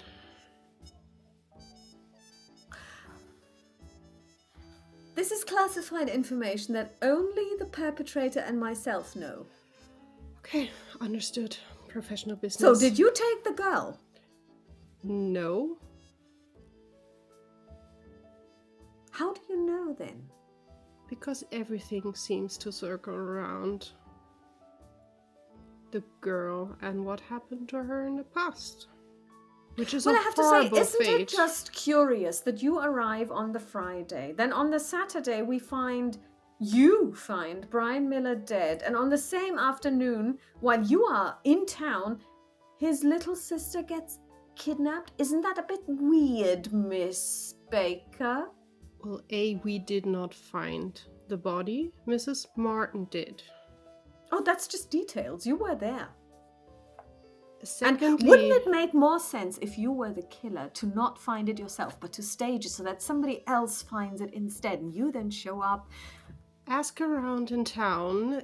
Definitely yesterday afternoon, we were the talk of the town because I fainted in the middle of the street and Dottie at the same time. The doctor was quite busy with us. There was no time, and we were driven home in the evening. Maybe you have an accomplice. That weird friend of yours that's gone missing. Sure, a lawyer from New York comes here to. He was here for much more days. Why now? He's here to work for Mr. Morton. He looks at you extremely suspiciously now. You can see the end of his moustache basically quivering. Sir, I know you don't like a woman from New York snooping around, especially since I'm also a PI, and that is totally against what you know. Please just focus on the job. Tell the Millers. Don't you tell me to focus on the job. I have been looking for this girl all day. Well, since I came in this morning anyway. Well, I've been... Don't you take that tone of voice with me, Missy. I wish you a successful search. I hope you can find the girl because it's awful to be on her own out there, especially after losing her brother. Her second brother. However you want to You call know an it. awful lot about the whole history of this family, considering that you're not from around here. Well, the friend that is missing had an article on the farmstead and what happened. Obviously, I got curious because it is a really dark story that he had. Well, yes, it was a whole family that was wiped out, except for the girl. Of course, that was terrible. Poor girl. And after we found out from the harbor master, getting the last information that the sailor we found was Mr. Miller, which I promise I did not even check in. It was more stumbling over it. It's weird, but we will not get in your way. I'm really sorry. I really not want Mr. Morton's and the chalets and everything that has happened there and the poor Martins. But something is off and something is happening here that shouldn't be happening. I think that is something we are all on one point because this is not normal.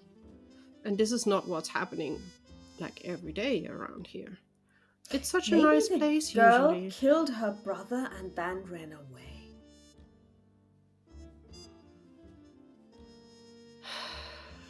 That sounds like a plausible scenario. Alice will be just like giving up on this. As I said, I wish you a successful day. Thank you for taking the notes so Mr. Morton can do all the paperwork he needs to do next week. And we will now not get in your way anymore. Thank you very much. He's already kind of like making furious notes. And he's now doing kind of like a diagram. And unfortunately, Alice Baker is in the middle and lots of arrows are pointing towards her. And he looks at you, and when he realizes that you're seeing it, he's actually shielding it with his hand, like in school when you don't want your neighbor cribbing from you. And he's like, yeah, Miss Baker, but do not leave town without telling me. Do not change your abode without telling me. Until this is resolved, you're my prime suspect. Thank you. Just find the girl and she can give clarification if she did it or if I kidnapped her. I will. Maybe you're working with her. You can tell he's smug. He in his head has solved the case. I will just leave, basically, and let Dottie out first. Yeah, Dottie has been really quiet all this time. As soon as we are outside, Alice will be really, like, angry, grumbling, and what does he think he is, and how stupid, and what insane, and how can someone like that be a police officer? And she will be just rambling while she just walks towards the office of Mr. Morton, at least to check if he is there, because she honestly doesn't even know where he lives. So No, he never told you. so Indeed. she at least wants to try if he's in the office or one who knows him. Hmm. And you arrive at the door of the office, and you try the door, and it is locked. Okay. Is this where they keep the cars? She inquires. No, the cars are down there. Let's have a look there. Maybe they know where we can find them. Okay, so basically you walk around, and there is it's like a huge gate to the yard, I suppose. Yeah. Dottie says, "In here," and she points to the gate. Yeah, I think that was where they pointed out where the cars are, right? She touches the handle. She moves it down, and she pulls the gate open. It's one of the it's a really huge one, so it's a double gate that trucks and whatever can pass through it. I mean, he is a property developer, and she opens the gate, which actually means she has to take a couple of steps back for the door to open because it is so long, so that and then she walks around it and waits for you to follow. And what you see is pretty much a builder's yard. There is kind of like an open shed where you can see wood beams. So obviously they have taken receipt of some delivery of wood. There are 4 cars, which look like the car that you came in, that they took you to the chalets with, next to each other. You can see concrete in sacks. You can tell it's concrete because it says concrete on them. And there's a red truck. There's a red truck. There's a red truck. I'll probably freeze mid-walking, just staring at the truck. How does the windshield look? Like somebody shot through it.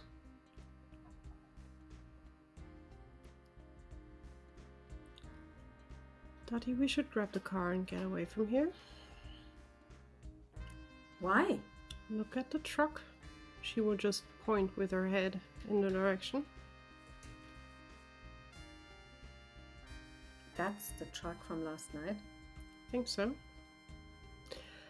Although Alice can't stop herself, she will probably walk a bit closer to the truck. She wants to peek inside and see if she can see blood in the truck. Because she's not sure if she really shot someone or not. She might have. Okay, so you peek into the truck. Yeah. And you can see a couple of things. First of all, you can see blood. At the backrest of the passenger seat. And you can see a bunch of keys. And the truck itself is not very clean. There's like a lot of mud on the tires. They're caked with mud, and it was raining like hell last night. And there's also some, like freshly torn off grass on it, so on the tires. So it looks like it was driven really recently, and nobody took the time to even remotely make it clean again.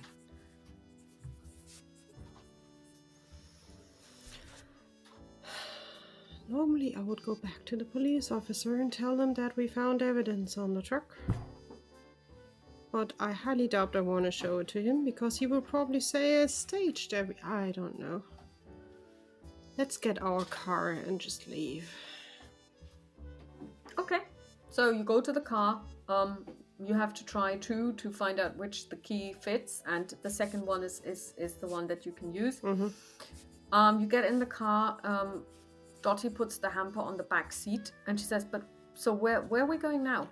I'm just parking the car in front of the tourist shop to get a map. Yeah.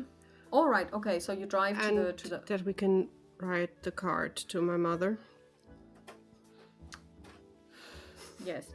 So first of all, you drive outside. You leave the yard. Dottie says, "Just wait a second." She gets out. She waits for you to stop the car. Yeah, I will. She gets out. She closes the gate because that's how we found it. Yeah. And she gets back in, and you drive to one of the, like there is like a strip of road really right on the corner to the harbor where you have plenty of tourist souvenir shops, Yeah. and you go into one of them, and Dottie points to where the maps are, and she says, "How about you get the map and I get a nice card for your mother?" Thank you. Mm-hmm. And she basically goes to where they have the postcards, and you go to where they have the maps, and you get lost in the maps for a while because they are really interesting. There's an ordnance survey one, so they're, or whatever they call ordnance survey in the United States. So basically, it's like 1 centimeter to 1 kilometer, or is it 1 to 1? Yeah, I think it's 1 to 1. Yeah, 1 centimeter is 1 kilometer in real life. And every single piece of topological information is there. And then there are the more touristy maps. Ordnance survey, you're surprised to find it here, but it is super detailed because it will actually even show buildings and things, depending on when it was released, you know. I think she would take a touristy map anyhow, but she would also take the detailed map. And so you go to the shop assistant, and he's very happy and says, "Good day to you, madam. Good morning. Out for a hike, I see." Yes, we heard it's really pretty outside here, so... Yes, I can since really the rain recommend stopped, we will make a short... We packed a picnic bag and just will enjoy a little bit outside. Oh, it's going to be lovely. And he looks over the you know, he's standing behind one of those tall desks, and he's looking. He's like, "Yeah, you're wearing sensible shoes. That's a good call because it's really lovely out there, but it's going to be a little muddy. But you will be fine with this map. You will not have. And can I interest you in a compass?" Sure. And he hands you a compass. I will also get the compass. And then Dottie joins, and she has chosen a really lovely picture postcard, and it's one of the, you know, you had been seeing those paintings of vistas, and it's actually one of those paintings in postcard form, and she has good taste when it comes to sending postcards to mum. And she basically pays for it, and she says, and I also brought a pencil, so you can fill it out right here, and we can post it before we leave. We definitely should. Good sir. Just a question, maybe. Oh no, 2 questions to be honest. Is there like a post box, or if we want to get the postcard out, do we need to wait until the post office is open? Yes, you could do that, but they don't open until tomorrow, or you could just leave it at Murphy's Hotel. They take the post for tourists. Then we will leave it at Murphy's. Then I can also double check if we have any news. I've got newspapers, and he points to a rack. Yeah, if that's the kind of news you're looking for. You have the New York Times? Times? Oh yes, of course. I've got the Sunday New York Times. Then please the Sunday New York Times. That would be really lovely, just to see if anything fun is happening at home. And just by the way, yes, miss. You're from around here, aren't you? Oh yes, born and bred. Do you by any chance know where Mr. Morton lives? Because I have some news for him, and I honestly would like to give him the news today and not wait until Monday. Well, yes, Mr. Morton, indeed. He lives at Morton Hall. Well, actually, it's actually called Simmons Hall, but nobody calls it that because it's been the Mortons for several generations. You do know that he's descended from Jeremiah Simmon, who first founded this town. So basically, there is a place called Simmons Hall, but it's not as grand as it sounds. It's more like, it's the old parish church, really. Basically, you know, he lives there. We call it Morton Hall, but it's really Simmon Hall. And he explains how you get there. So it's outside of town, but only a little bit. Like, you know, you leave the town limits, and then you just keep driving for about a minute or so, and then you turn left, and it's like on a little bit of a hill. And also just, you know, when Mr. Morton has the cars for the guests, like I just took a car, I've seen it. Oh, It yes, looks he like rents out cars. the place the cars are stored looks like it belongs to someone that likes building and repairing things. Do you know who that is? She would just point into the direction. Well, that's the yard of his company. I mean, he is a property developer, so he does do So building work. it really belongs to Mr. Morton. That is Well, it belongs to his company, I guess. That the whole building. that I should don't know be- if he owns the building, but it's his Well, let's say, for argument's sake, yes, he owns it. he's It could be that responsible he's for it. renting it from someone. Yeah, but at the yes. moment he's responsible. Okay. Oh yes, and I mean his father before him. I mean this is where Morton real estate development has been ever since before I was born. That. So maybe it actually belongs to them. I never actually thought about it, and so he looks into the distance kind of. But I mean, then again, there are property developers. Chances are that they actually do own it. own it, yeah. So thank you so much also for giving me the compass. Good thinking, because I did not think about that, silly city girl.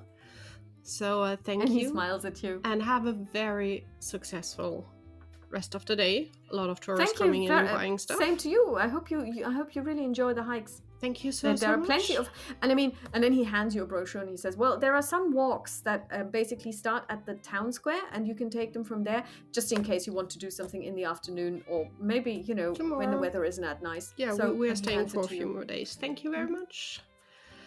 And then we He waves at you. step outside. And well, the question is, the Murphy Hotel is not far away, is it? No, everything is close together. Yeah. We will just leave the car where it is, because it's standing and doesn't make sense to just drive like two houses up and get out again. We will walk up to the Murphy Hotel. Okay, you walk up to Murphy's Hotel. Yeah. Again, the MY and the Earth in the middle, and Dottie even kind of like remarks on this. She says, Murphy is such a nice name. Why did he... It should be Proud Murphy. Yeah. And but then... also the writing is curious, isn't it? I'm wondering if it's a play on words. MY, NY. He is from New York. Maybe he's making a point that he's not from around here, but from the city. NY, MY, it's quite close together. Also, I'm still thinking about the MY on all the nice information that we had so far. You think that Mr. Murphy killed that man and threw a brick through your window? Well, not himself. He would probably have employees. But wouldn't it be a bit weird to sign? I mean, if I was going to do something, would I really sign with DW? I'm honestly not sure if Murphy or Morton is the bad one in this game. I'm getting a bad feeling about Morton. Well, he's been so nice to you. I mean, and I know. I thought that Matthew said that, besides desperately needing a lawyer because his paperwork wasn't in order, he seemed to be a good employer. At least that's what I gathered from your side of the conversation. Yeah, he is really nice, but at least the employees working for him are definitely the ones who threw the stone through the window. But why? I don't know. Someone is not amused about us snooping around, obviously, and someone is not happy about that the body was found. But to be quite honest, if it's his employees, he may not know anything about it. It might be. We will see. We will definitely stop at his place first. Okay, but first you're going to write that postcard. Yes, so we will step inside the hotel. Yeah. You step inside, and there was this visiting area where you were on the very first day, and you can sit down there. And of course, as you do this, somebody shows up and asks you if there is anything they can bring you. No, thank you. We are just writing the card quickly and dropping it off at the front desk. Thank you very much. Very well, madam. But should you change your mind, I'm just over there. Thank you. She will probably stare at the card longer than you should do. She has no idea what to write. It already starts with, how do I start? Hello, mother? good day? Well, I would stick to the hello. The good day Dear, sounds a bit strange. dear mother and father and dear parents. That all sounds really weird. She looks at you sympathetically. At least Alice is giving an effort to try to write She's something making nice. an effort, she can tell that, but also she's kind of not really, you can tell she's not going to help. She's not going to make this easy for you. Alice will just start writing in quite large letters because then the postcard is filled up quicker. Loveliest greetings from the seaside. Dottie and I are enjoying a few days off on the shore in Simmon Strand, a really adorable place you must visit one day. Hope you are doing fine. Yours, Alice. Dottie takes the card and the pencil from you. She puts the address on it. She says, not bad for a start, not bad. And she puts the stamp on it and she says, why don't you just stay here and I'm going to drop off the postcard and I'm going to check for messages for Mrs. Baker. Thank you. That weirdly was the most stressful thing I ever had to do the whole last days, which is not a good sign, I guess. She puts her hand on your shoulder and she says, and I can tell. And she turns around without waiting another second and just walks off, and she talks to the girl at the reception desk, and they briefly exchange smiles, and she hands over the postcard, and the girl then nods and turns around and vanishes from sight for a little because she steps back, and then she comes back and she says, and shakes her head, and then Dottie does something, she says something, you can't hear what, and she comes back and she says, at the moment no messages, but then again, you know, Sinead would not know anything about the libraries until tomorrow anyway. So, let's get into the car and drive up to Mr. Morton's place. Mm-hmm. Okay, Morton so Hall. Morton Hall. So you get into the car. Mm-hmm. You follow the directions out of town. Yeah. Basically, there are only two roads. There is one road into town, and it continues out of the town. So basically, you can go into one of two directions. If you go north, you will come to the chalets. That's not where he lives. If you go, southeast. Mm-hmm. Southwest. Sorry, I lie. You actually leave the town on the other end. Mm-hmm. And you come to a bridge. Well, first of all, you come to Morton Hall, Simmons Hall. It's on your left as you leave town, and then you can see that as you look straight ahead, there is a bridge, because obviously this this road needs to cross the train. Yeah. So the rail line. So basically, if you turn left now, you would be driving to Simmons Hall. Mm-hmm. Okay. Let's follow the road. You follow the road, and it's not really grand at all. You can see an old building. It's interestingly enough made of stone. Mm-hmm. So do you have anything in architecture or history or anything like that? Let me see.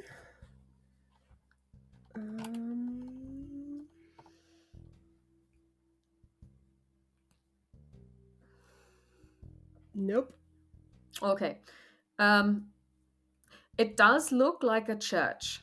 So it doesn't have a steeple or anything, but it does look, it has this churchish look about it. And it just looks old, and there is ivy growing on it, and the garden itself it's not really a garden, it's more like it's like they built this church in the middle of a grove. You know, it's not like there is no garden, and there's no wall, there is no fence, there is nothing. It's like you follow this road and then up you come to this building. Okay.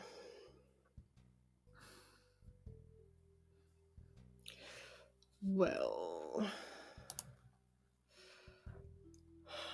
but it looks cleanish. It's definitely inhabited. It's And definitely inhabited, it's yeah. that is impressive. At least I did not think something like that would stand just here, and that was built by the Simmons. Well, come on, Dottie. Let's see if Mr. Morton is there. Although I'm really sorry to bug him with Mhm. more bad information. So you have to walk up a couple of Yeah. stairs. They're really broad and they're kind of like rounded. So it's like, and the door is a thing of beauty. Okay. It's made of wood, looks really old, and next to it is you can see a bell, like one of those bell ropes, I guess, but it's made of metal, Mm-hmm. so you can pull on it. I will pull on it.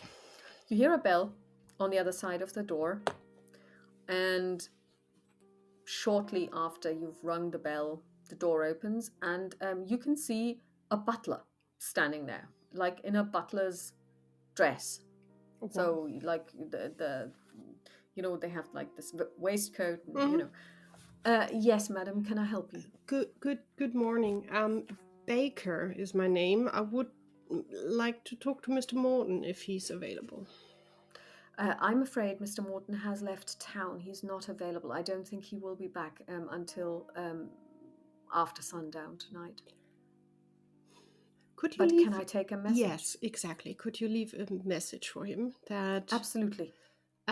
well, as I said, Baker, I'm one of the people that are living in the new chalets that he set up. Certainly, miss. Two of the chalets were vandalized. They need repair. One needs, honestly, a complete renovation.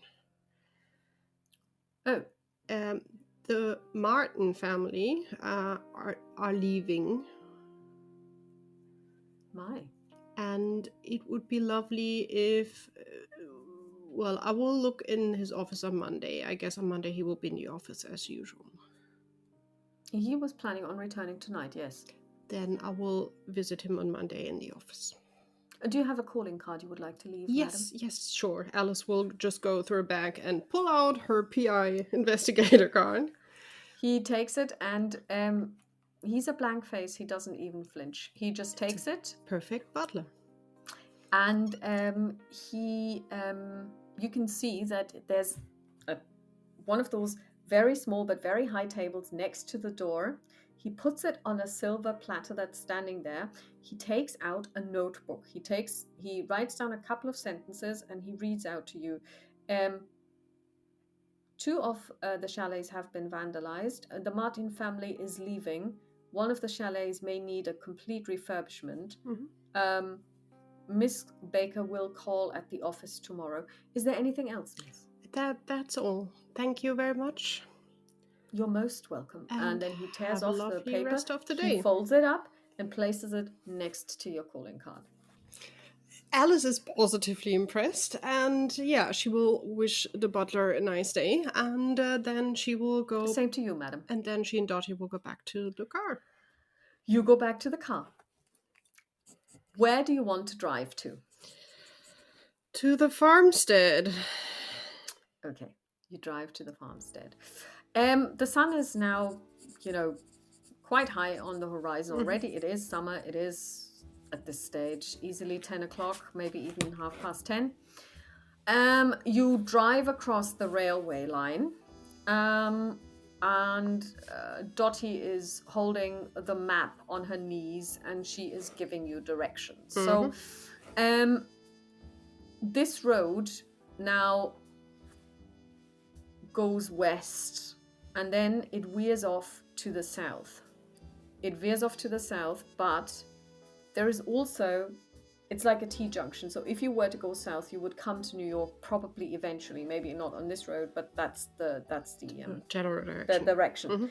Or you can go north, and then you would be driving parallel to the coastline towards the chalets, but a good bit to their west.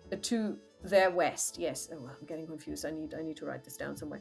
To their west, and you were told that The farmstead is further inland, 3 to 4 kilometers, but it's near the town. So she's basically looking at this and she's like, yeah, well, and then you have to go this way, and she gives you directions. You do take a wrong turn once, but you find out soon enough and you double back. And round about maybe an hour or so later, simply because you're driving slowly, you don't know the roads,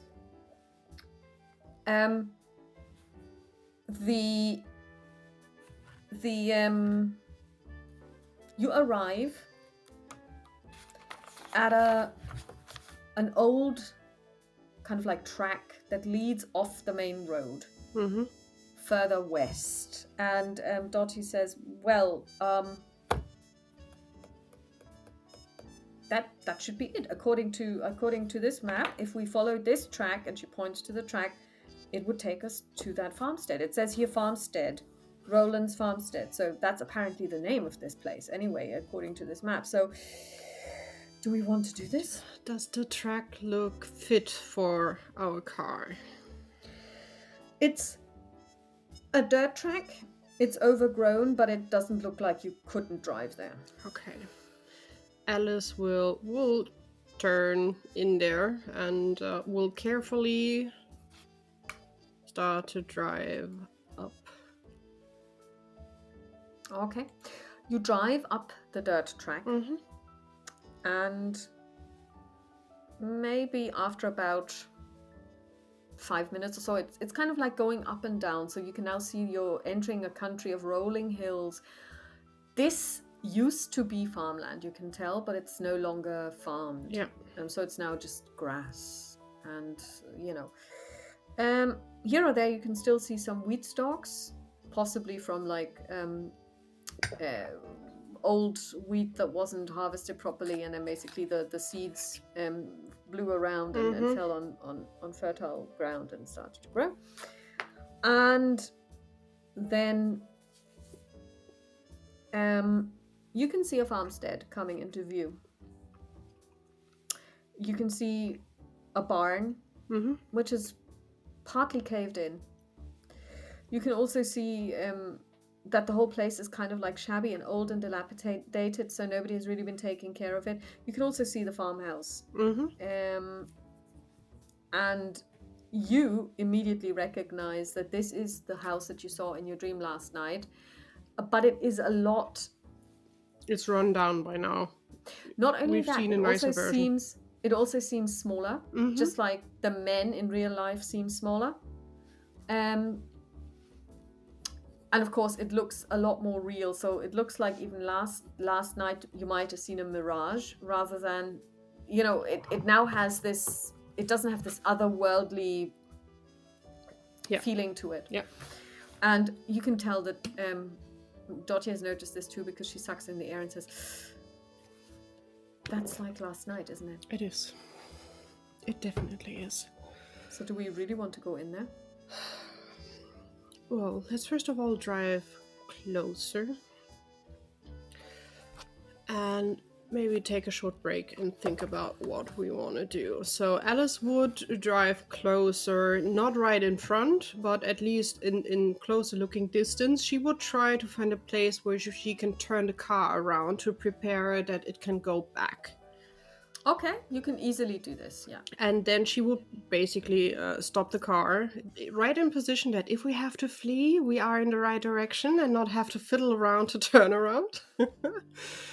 Dottie looks at you and says, "Good thinking, but I just hope that this is just an empty place." I hope as well. And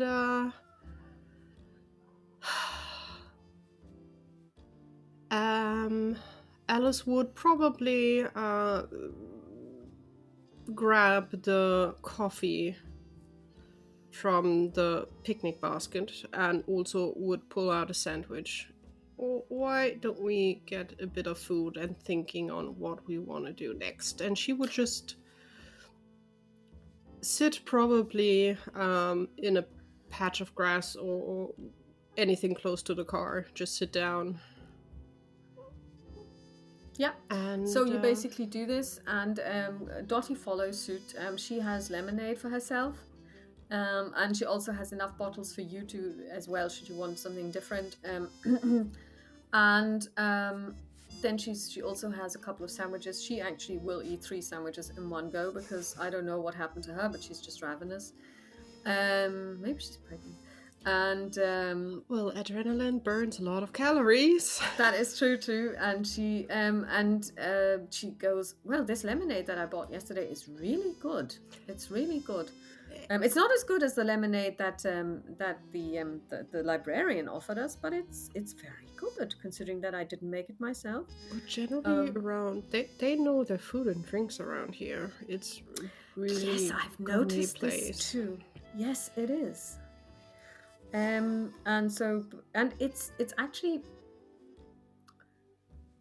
all things considered, this is actually quite a nice place for a picnic. I mean, if it wouldn't be on what we know that happened here. Exactly, because, and it's almost like it was in the dream. At the moment, you found a nice spot where it isn't soaked, so the ground didn't get wet because it's under a tree. And of course, Dottie packed a blanket, so she's putting this out so that you don't have to sit in the mud, where there isn't any mud. It's quite dry. But the sun is shining. The temperature is nice.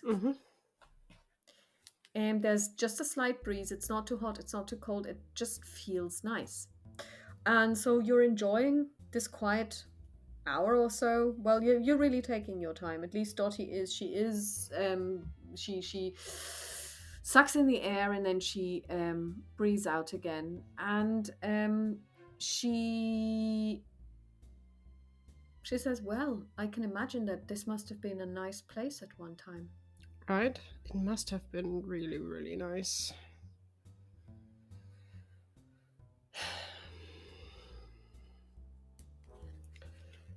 If what happened to that family is anything close to what we've seen in the dream, that poor girl.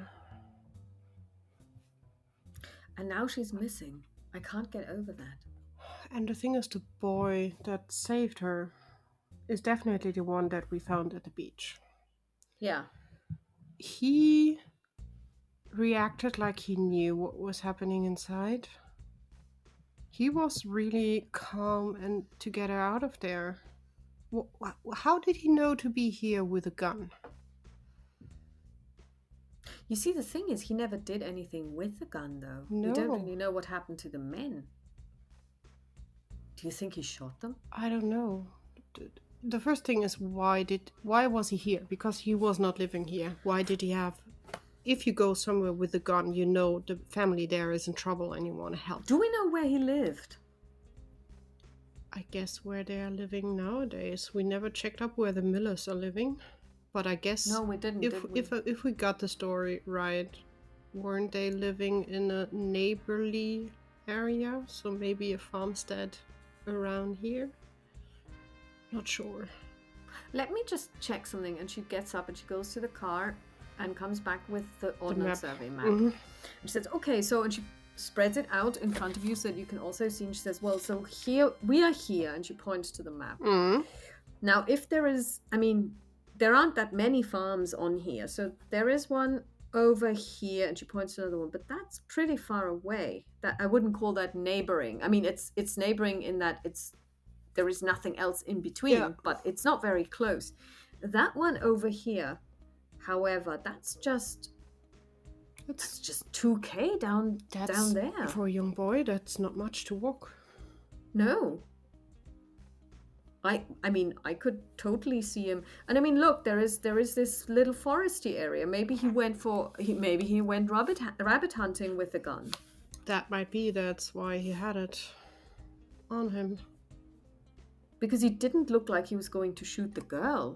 No. And he didn't. I mean, we know he didn't. So he offered or convinced his parents to take in the girl. So yeah. And now he's dead. And now the girl is missing.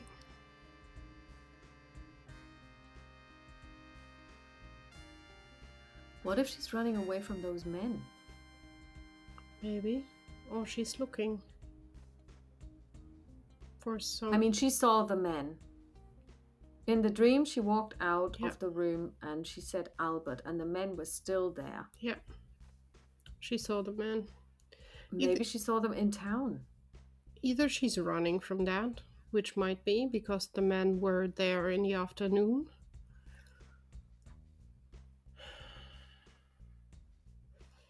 I'm not sure. This is... Well, we finished up eating. Let's go inside and see what we can find there. Okay. So she puts everything back in the car, folds the blanket as she would, and she says, okay, I'm good to go. Okay, let's keep eyes and ears open. Alice will also pull out a flashlight that she has in her standard stash with her just in case. And although I'm not sure, did they have flashlights in that time? We discussed this earlier, and I think we made a decision that in our time they did. Yeah. They had some kind of, I think they did. I think they did. Or if not, a lantern, They were whatever. they were probably quite big because probably the batteries were big, heavy and stuff, but yeah. And then let's go. Maybe first peek into the barn. I just want to make sure that Matthew is not stuck under anything around here. The barn is actually completely empty, and it's more like it's more like a roof on 4 posts, quite tall. So probably never used for housing animals, but more for keeping straw or something, where you want a breeze to go through so that it doesn't get moldy. And part of the roof has collapsed. Part of the roof has fallen down, but it's no longer there. So nobody's actually lying underneath anything. It's very empty. She would still probably in a soft voice call into the barn, just like having the flashlight maybe, even if she needs it. If it came in, there should be light in the barn. There is light, but there are some corners which are a little bit darker, and the flashlight illuminates them really nicely. She would just in a... not yelling out of her lungs, but like, Matthew? Just to see if there's an answer. Probably not. You wait, you hear nothing. Okay, then let's go towards the house. You walk towards the house. When we walk, Alice would scan the windows to see if there is any kind of movement inside, because she's also not sure if the girl is maybe here. Indeed, you can see movement. There is somebody moving inside the house. Dottie? There's someone inside there. What? In this place? Look at the windows. And she would point to the window. And she stops and she stares and she's like... With a 30, she does see something. Yes, you're right. Just thinking about if we ever got the name of the girl. Eve. Yes, we did. Thank you. Now that you say it, it sounds very familiar.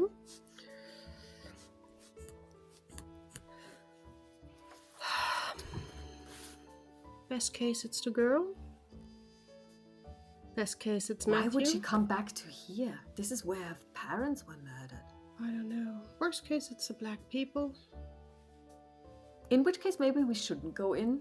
I will definitely go inside. I want to know what's happening. Also, I'm not sure if Albert is around here, because his essence sank into the floor.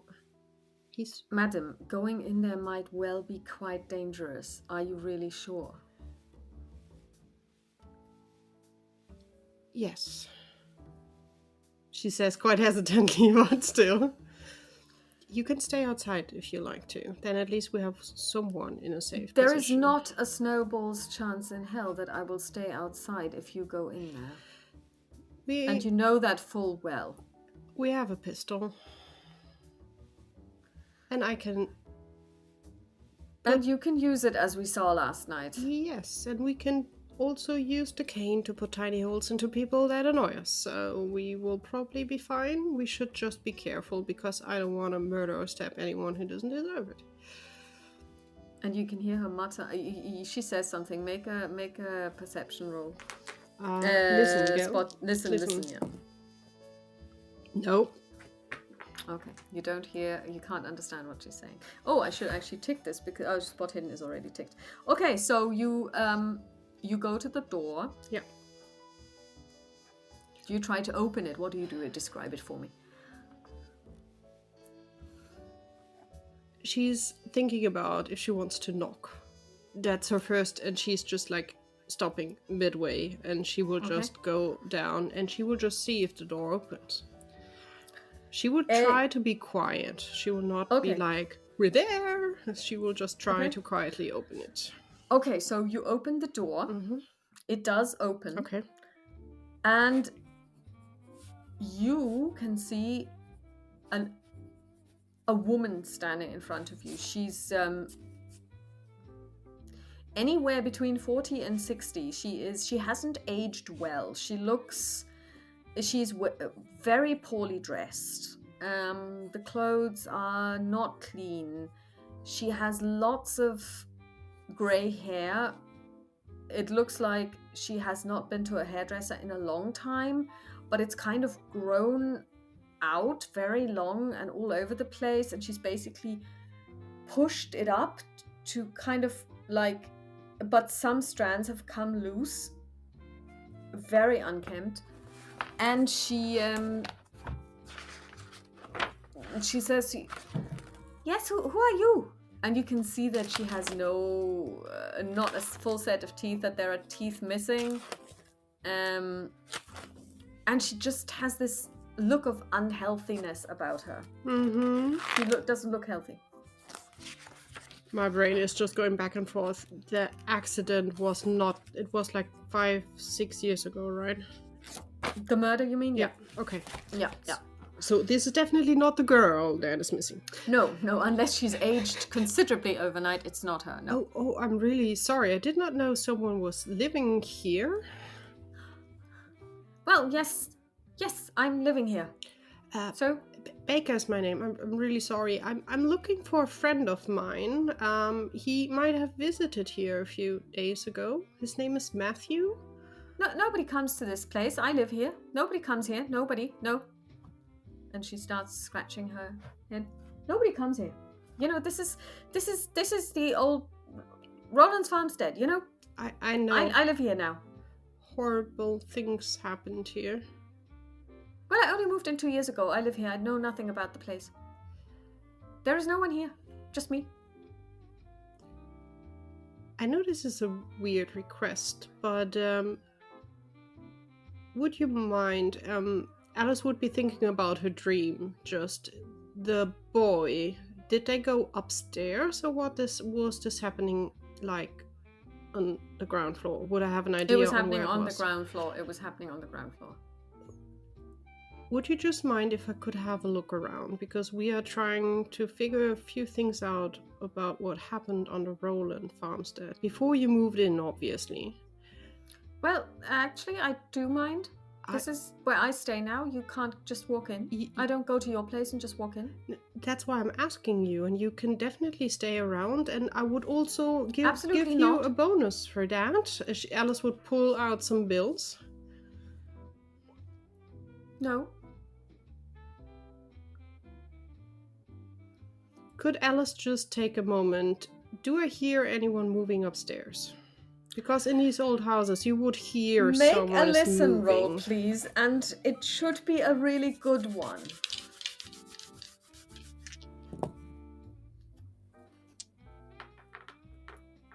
I have a success, but that's all. Okay. The thing is, she is moving around. Okay, so I hear creaking, but and I'm you not can sure hear the from... creaking of the, yeah. And I would really like you to leave now, because I'm busy. Just to be curious, is this officially your place? Does the Roland family, the girl, did she sell you the place? I don't know what you're talking about. This is where I live. I have permission to live here. By whom? The owner. So, the girl. I don't know what you're talking about. Which owner are you talking about? There's only one living family member. And it's a young girl. The person who let me live here is called Mr. Morton. Why?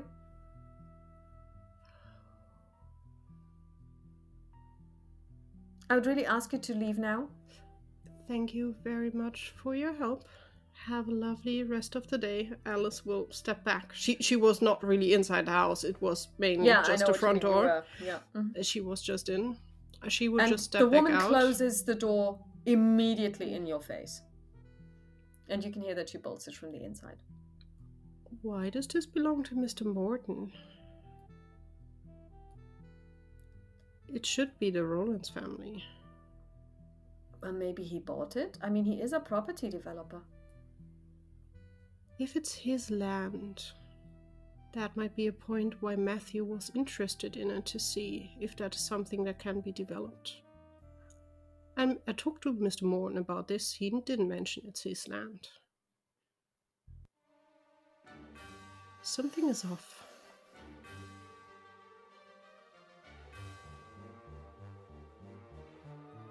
Alice will just look around again, probably walk like at least a few feet away from the door, but she will not go away. She will just go and either to the right or the left, whatever. It's a freestanding house. You can go whichever way. Then you she like. would go a bit away from the barn, so not to the barn direction, the other one, but she would like to honestly circle the house.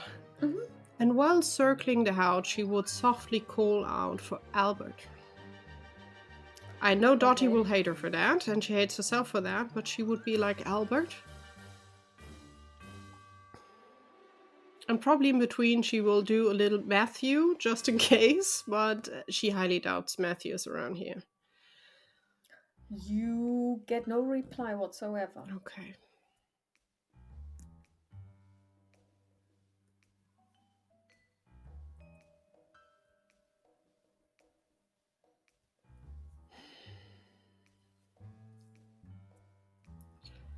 Something is so off, and I would really love to know where Matthew is, and I get more and more the feeling as Mr. Morton is involved. Make an idea roll. Okay. Let's see.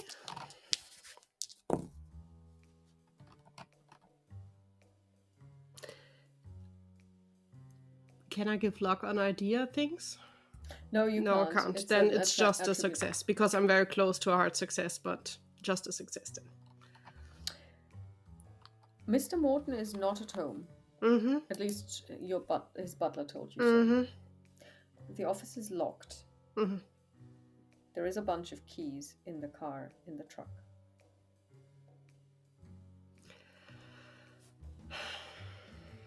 And you have a lockpick too. Yeah, I don't need keys to get inside.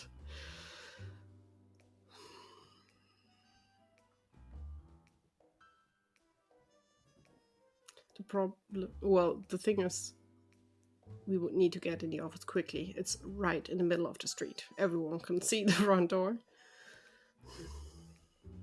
Unless, of course, there's a back door. You never really looked at the yard, did you? No, I didn't.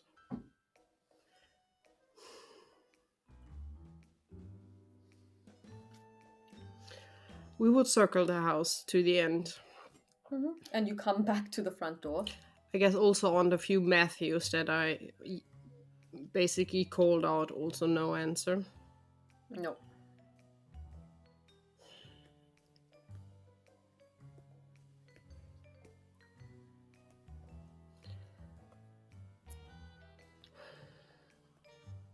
Alice will try to look or find the area where our dream started.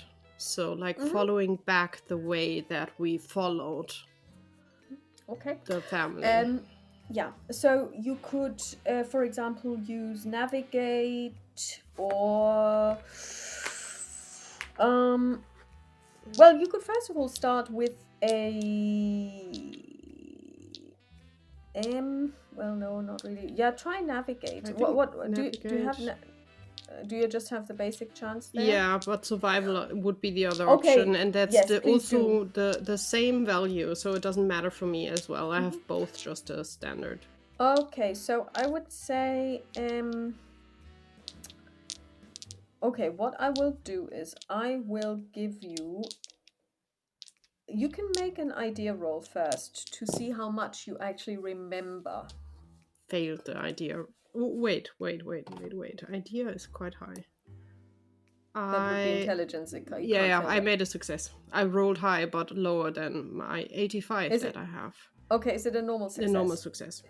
Okay, so then you're not getting a bonus die. But if you had made a hard success, it would have been a bonus die. So you can try survival. Let's see. Yeah. No. Far away.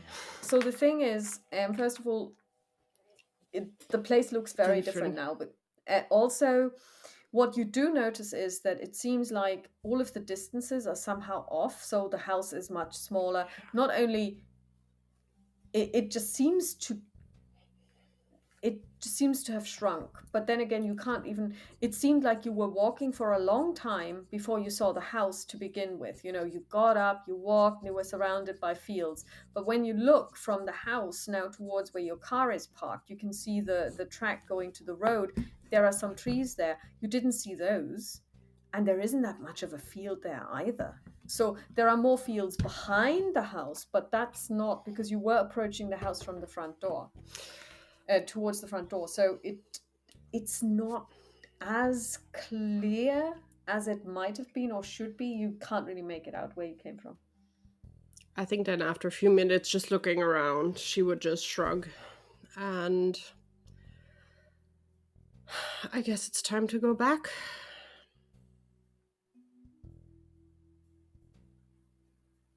There's nothing left for us to do. Go back where? To the chalet? Well, first we need to go into town and drop off the car.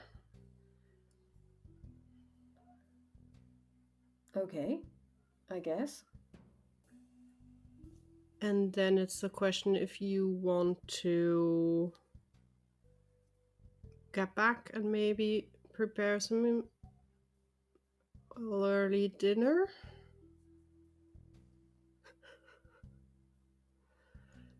Alice is walking towards the car while talking. Dottie looks puzzled and she follows you and she says, sure, I can prepare an early dinner. It's not a problem. I've still got food left. Of course, I wasn't going to do any shopping today. I was going to wait till tomorrow. So we've got enough food for at least another 1.5 days. Well, possibly 2, maybe 3. Might be that we have to stay longer. We will have to see. All right. So, okay. So, you can choose again. I've got steak with potatoes. Surprise me. I will. And she smiles at you and gives you kind of like this mysterious smile. She sits in the car and she grabs another sandwich and she looks out the window while you drive back into town. And you drive to the yard, do you? No, I will drive to the chalet and drop her off. Okay. But where are you going, miss? Well, I'm bringing the car back, and then I will take a walk, and then I will return in a bit. I need to get some movement in my brain. We are stuck. All right. So yeah.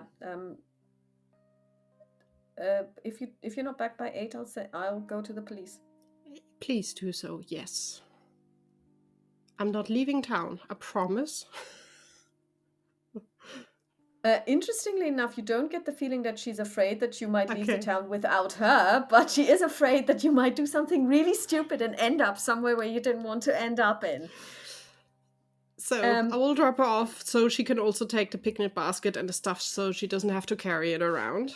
Mm-hmm. And she really appreciates that. Then I will wave to her and I will drive into town towards the place where we picked up the car. So she would stop in front of the gate because it's probably still closed. It is closed, yes. She would get out, she would open the gate, she would drive in the car, would park it. She would get out of the car and she would have a look around if she can see anyone or hear anyone. Well, for looking, it's fine. You don't see anyone. If you want to listen for people, you have to give me a listen roll. But there is no one inside. And it's pretty visible. Everything is pretty visible. She failed to listen, so she thinks everything is fine. You can hear your own footsteps and you can hear sounds from the street, but cars and people walking by. I mean, there aren't that many cars at that time, but you can hear noises, but they don't seem to be coming from around here. They seem to be coming from beyond the wall. She would try to sneak towards the red van or truck if it's still there. It is. Is the chain with the key still there? Yes. She would try to grab it without cutting herself on the glass. So you want to reach through the windshield? Well, first of all, she would see if the door is opening. If the side door is open. Yeah, if it's opening, then she would get the easy way. Just opening the door, grabbing the keys, very, very carefully closing the door to not make too much noise. Any noises. Mm-hmm. Yeah. Mm-hmm. Basically, what you do is you push it so that it's almost closed. Yeah. And then you give it this additional. Yeah. So that it snaps closed. Exactly. Yeah, that's no problem. Mm-hmm. And then she would have a look if she can see from here if the office has a back door. The building seems to have a back door because, as I told you, there's like builders. There are tools, of course, as well. There is these beams of wood, and they are lying in what looks like an open, pretty much like the barn you just saw, only it's intact. And through that is a door that leads into the building. And that's a building where also Morton's office is. It is the only building that's there. The only closed building, obviously, because the barn would be a building probably in its own right. First of all, she would go back and would close the gate, but from inside, obviously. But she doesn't want that the gates are open, because it would look weird if someone walks by. Yeah. And then she would go over to the back door to the building. Mm-hmm. And first of all, carefully try if it's open. It's a small town. Maybe the people don't lock their doors. It's locked. She will try to find a key that hopefully matches. Yes. You do find a key that matches, and it slides in smoothly. She's trying to be very quiet. She will also, from time to time, look around. She doesn't want to be seen, obviously.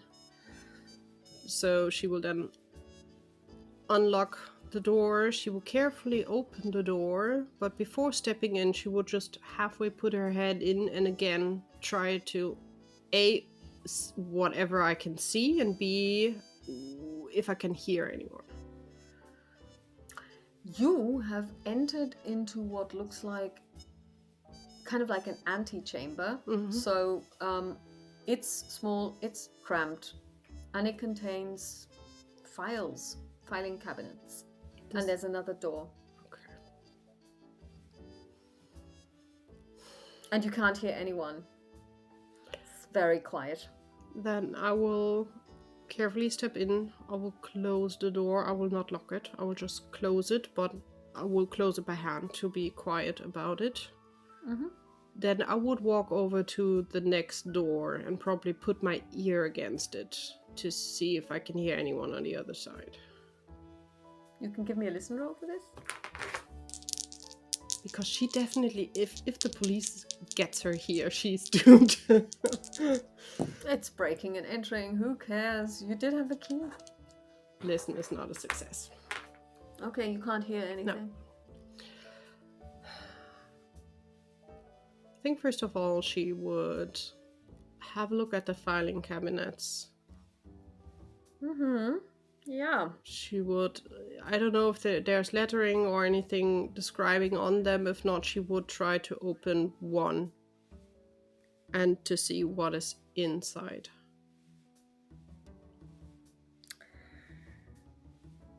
There is lettering Okay. on them, so it's more than even that. It's actual words. The first one reads, contracts. and purchases. And the other one reads Sons of Abraham.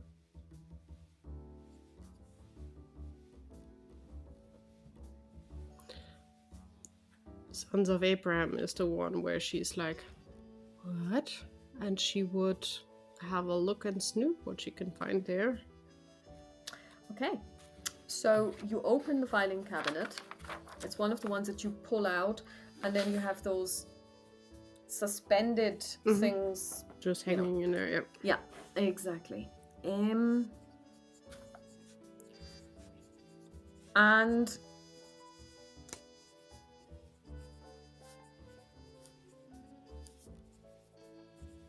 each one is again labeled. The first one reads, Prevent Rome Rule. The next one reads, Witches and How to Spot Them. The one after that is, This is a Protestant country for Protestant men. The next one reads, The Papists are among us. The last one reads, Knowing the Jezebels in town and protecting our children's virtue. She would probably open the last one and just checking if the documents look quite old. They do not look old at all. They are typewritten. Okay. And it says, and there's a date on this one. It is actually from this year, 1930, 22nd of April. And the first sentence is,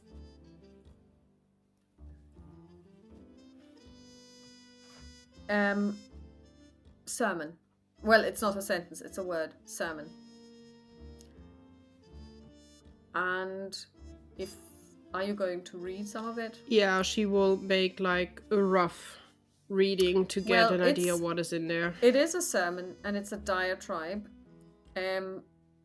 against women of questionable morals who live in the town and how they are bringing the good men down and how they are destroying the virtue of the children and how to know them, and that everyone knows how to deal with them and should go, and the righteous should go forth and take action.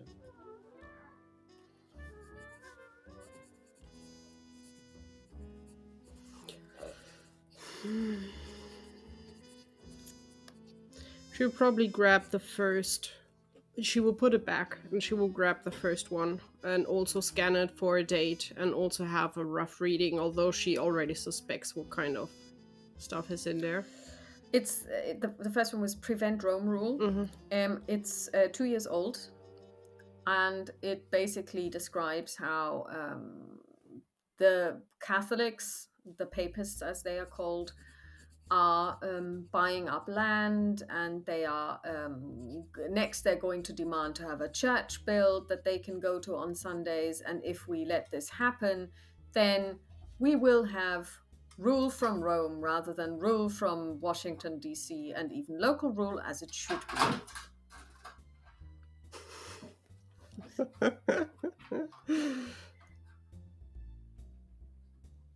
He'll be fine. Yeah, he's fine. It's just adorable to look like. Yeah. Did not work out as planned for him. No, it didn't work out as planned, no. So,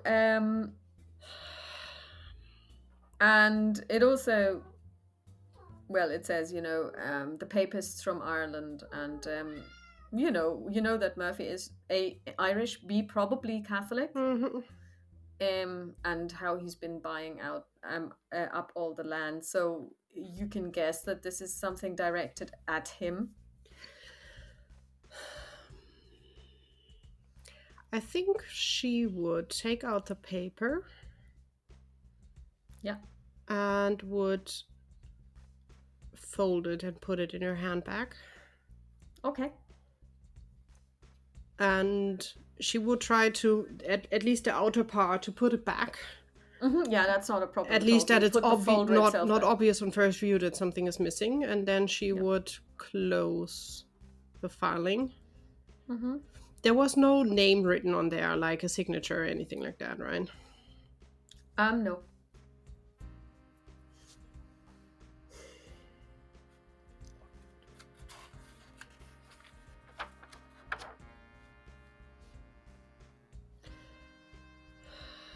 I think then she would go towards the other door and would see if it's locked or unlocked. It's unlocked. She would carefully open it just for a little bit to peek inside. You actually know exactly where you are. You are facing the corridor from which the offices, basically the doors to the offices, open up. Mm-hmm. So you were in one of the offices, that was where the draftsmen sit. Yeah. And the other one is Mr. Morton's office. So there are two more doors. Okay. And then the door on the other side, which is the front door. She would probably peek out with her head. Again, just looking around. If there's any see movement, nothing. No, I mean the corridor itself isn't obstructed by anything. It's just a plain corridor, and you can see it all. She will carefully close the door behind her, and she will tiptoe towards Mr. Morton's office.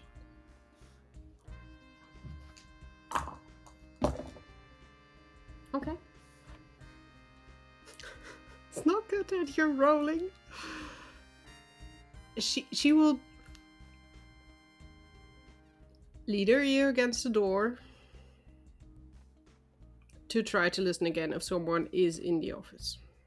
Listen roll, please. She is paranoid. No, she's careful. She's just not stupid. She's trying to You're be actually careful. behaving completely normally. You're breaking in. Of course you would be listening. Gosh darn it. Dice!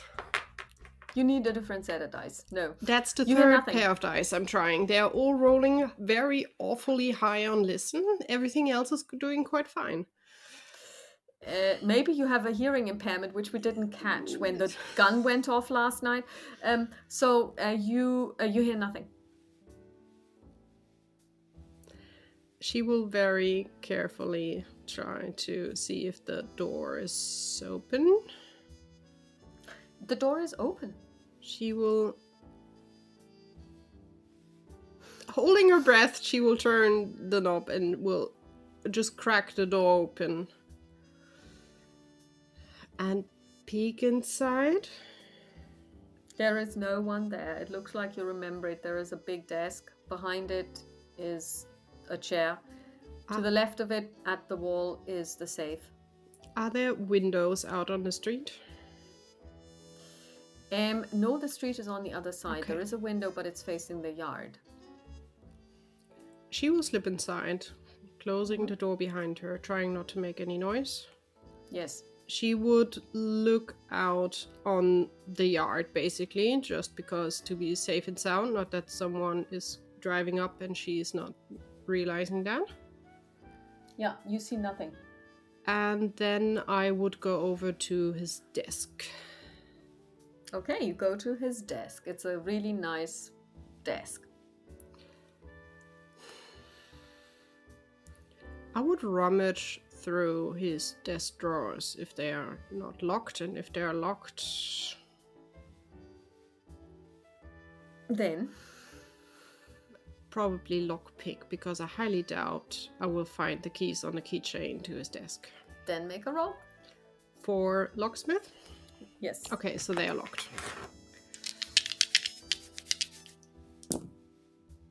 See, that is working. That is a hard success. Very good. Very good. Yes, you managed to unlock the door. The drawer. And you rummage through it. And now help me with this. Would you recognize Matthew's handwriting? Yes. Okay, so you actually see a letter in his handwriting. I will definitely take it. I will probably sit down under the desk cross-legged, Okay. and That's not a problem. You can do that. and read it. Okay. It's a letter from Matthew, in which he is telling him that the purchase of the Roland farmstead as well as the private island have been completed. It took over 4 months for the paperwork to come in from the registrar's office.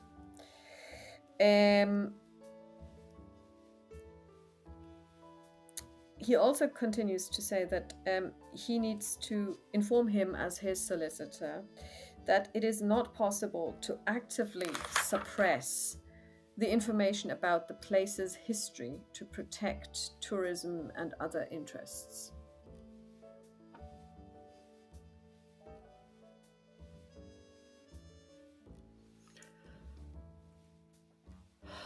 I will pull out my notebook and copy word by word what Matthew wrote.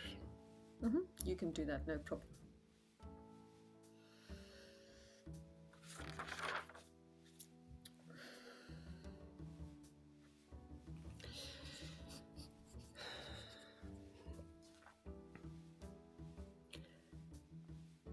Anything else? The rest is probably just normal office stuff that is not really picking out, right? She would... There is something else. Okay.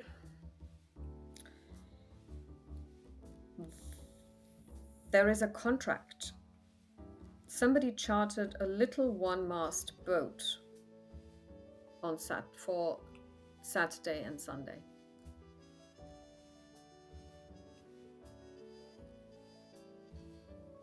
Who? Is there a name on the papers? Giles Morton.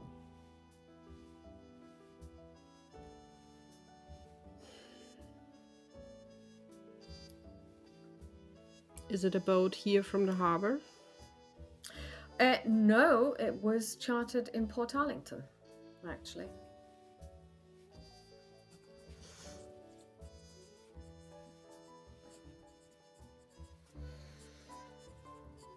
Well, that gives a reason why he's not there.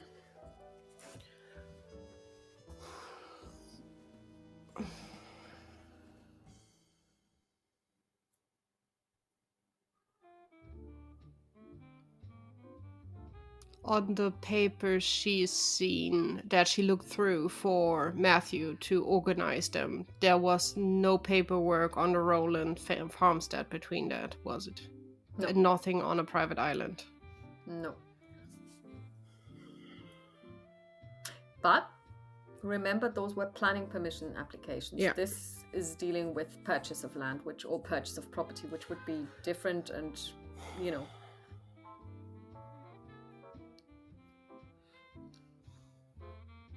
Alice will put everything back. She will close the drawer.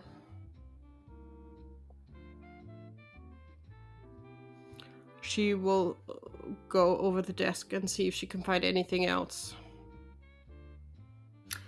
Not on the desk. There is, of course, a wardrobe. Then she will look in the wardrobe. She will not touch the safe because, yes, she can get a lock open. She's not someone who can open a safe. She's not even willing to try it because that's out of her league.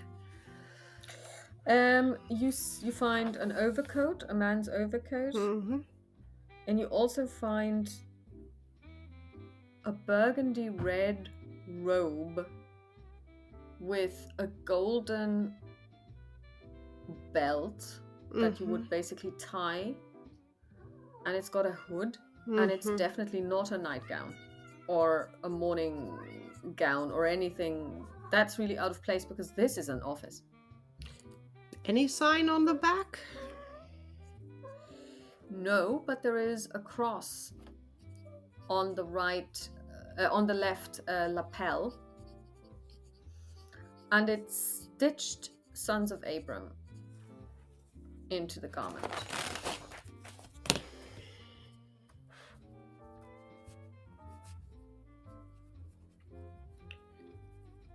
So he is just like his ancestor. Maybe. She will close up. she will double check if everything looks like she came in. She knows the drawer is still open, but it's hard to relock a drawer, to be honest. It's easy to unlock it, but to lock it if you don't have the key is quite tricky to do. So she will just leave it. And then she will again put an ear to the door to see if someone is in the hallway. Or to hear someone is in the hallway. Try and make a listen roll. Let's see. At some point you'll have to succeed. Well, it's getting lower, but still far away from what I have. Oh my god. Okay, you hear nothing. At least now I'm out of the 80s. I'm now in the 60 range. It's slowly getting there. She will carefully open the door just a little bit and will peek into the hallway. Yeah, there is no one there. She will step outside. Yes. She will close the door. You close the door. There was another office door next to it, Yes, there is the office where the draftsmen sit. She will go towards that door, lean her ear against it. Give me a listen Because roll. to her mind, she's just perfectly hearing that no one is there. Well, you have pitch perfect hearing. You hear everything. And Yes. at the moment There's just nothing to hear. there's just nothing to hear. I will give 3 luck and have a success. Great. You have a success. You hear nothing. At least something. You tried. I tried. You tried. And she will see if the door opens, and she Yeah. will peek inside as well. You peek inside, and it's like you remember it. So they have these huge tables, which with a tilted surface, so tabletop, and you can see that there are plans still on there, and they've essentially down tools for the day. So it's just like they left probably yesterday and then just left the work. She would there. peek on the plans if she can see for what these plans are. Well, one of them is definitely, remember how you looked at the planning permissions? One of them was for a marina. Mm-hmm. You look at the plan and you can see the marina and, drawn to scale and blah, blah, blah. And then you also see drawn at the left hand corner in the corner. Mm-hmm. What looks like a plan, like more like a map, not a plan, of the parts of the town. You can make out the harbor and you can see an island. And then the marina is basically just drawn into it. And then 2 lines go away from this small drawing towards the bigger drawing. So as to say, what you're seeing in the main picture is actually supposed to be down here, so that it gives you kind of like an idea of where the marina is supposed to be built. So when he was talking about building or applying for planning permission for a marina, he didn't want to put it on the mainland. He's trying to put it onto that island. Okay, the other plan? The other plan is a series of chalets. 6 more. Okay. Yeah. She will do the same shebang again, listen at the door to the hallway, just to be safe and sound. There is nothing. And she will step carefully outside. And You see no one. She will go to the back door room where the cabinets were, also listening again if there's anything to hear. Nothing. She will carefully step inside, close the door behind her. Yes. She will carefully probably open the door to the outside a tiny bit and also look outside. Is there any movement or any new car or anything out there? No, it's still light. Mm-hmm. It's around about 7 at this stage. Yeah, well, maybe, I don't know, maybe... I would even say it's earlier. It's yeah, it probably should 5. be earlier, because we were It's 5-ish. Yeah. around noon at the Roland So it was farmstead probably with 12:30. driving. Then you had like your little picnic, so it's 5 o'clock. Okay. And again, you can hear sounds from the street, but there are no sounds coming from this yard. She will close the door again. She will stay inside and she will open the other cabinet that was Mm-hmm. on purchasing land and so on. Mm-hmm. She wants to see if she can find anything on the Rowland family farmstead. If you look hard enough, and you don't need to roll. Yes, you do find a contract of purchase which says that basically he bought it. She, And the purchase, the papers were filed mhm. about 9 months ago, and they were stamped and countersigned by Matthew 4 months ago, but with New York as the place of signing. So apparently, what they did was, since this is upstate New York, the registration happened in New York. It was sent to his New York solicitor, who took receipt of it. It took 4 months to complete, and it just takes a long time for all of these things to happen. It doesn't mean that you haven't bought the place. It just takes for the title to come back. And then there's also a purchase contract for the island, which is interestingly enough called Simmon's Island. Who would have thought? And that was bought from the state. So basically, it is a state-owned island, and he bought it with a view to developing it. Okay, the Rowland farm. From whom did he buy it? Is it on there? Was it a girl giving it to him, or how? From whom? Is there any note? Well, it was sold to him by the Miller family, with power of attorney on behalf of the girl. So the girl obviously inherited it, but they have power of attorney to act on her behalf to sell it.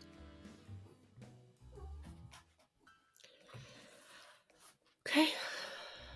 She would put back everything just in order, very carefully, put it back where it was. Would close the cabinet. She will again open the door slightly, listen and peek outside. You hear nothing, you see nothing. Then she will step outside. She will lock the door again. Yes. She will just take a strolling walk past the red truck. And she would drop the key basically through the hole in the front. It should be big enough, because it's not just like a tiny bullet hole. It would have splintered. No. So she would just like make an effort to drop it in there.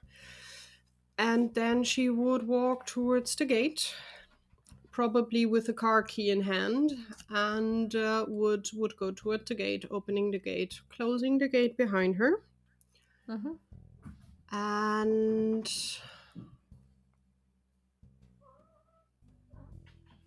then she would walk back to the chalet, because she knows if she's taking much longer, Dottie will murder her. So she will take a walk back. Okay, do you take the direct route, or do you go around the... She will go the direct route. Okay, so you arrive there about 20 minutes later. Now, the question is, how long do you want to continue tonight? Because I have a feeling you could almost finish it tonight, or probably even finish it tonight, but it's going to take another hour, which would take it past midnight your time. I think then we should make a different next session on that, even though I'm really curious, but I have at the moment so many ideas what we can do, so I'm not sure if we will make it in one that is, of course, considering what could be the next move, but that's fine. So I hope you enjoyed it. I loved it. I'm really curious, and I'm really hoping that Matthew is not on the boat and now thrown overboard and sinking and dying. So let's see. Oh my god, yeah. And this gives me time to figure out what kind of food she's going to surprise you with, because surprise me. Yes. Honestly, so I'm gonna everything is a good option for Alice, as long as it's not exactly the same as yesterday. She will be highly blown unlikely. Away. Yeah. Okay, so I'd like to thank you for playing. It was enjoyable as usual, and I hope you enjoyed it too. It was great fun. I hope the viewers have fun as well. And I would be curious if anyone is listening. Are you surprised that Mr. Morton is the bad guy? Because I was honestly not thinking of him being the bad guy. I'm quite like, oh god, this is going in a direction I definitely did not see coming. I'm glad that this was a surprise, because even is like this in the book. So he turns out to be Because not he all was he so seemed. nice, so helpful. There was no hint of him being also having problems with how Alice is. He was always really supportive. That is really just like interesting. Yeah, he's an interesting person with layers. So thank you all for listening. Thank you all for watching. Thanks to all of our patrons for supporting us. We take the money, we give it to people who really need it, i.e., even the person who's written the music to this Alice Baker series, Kevin MacLeod. And we wish you all a pleasant evening. And you'll probably be listening to this just before Christmas. So happy holiday Happy season to holiday everyone. season.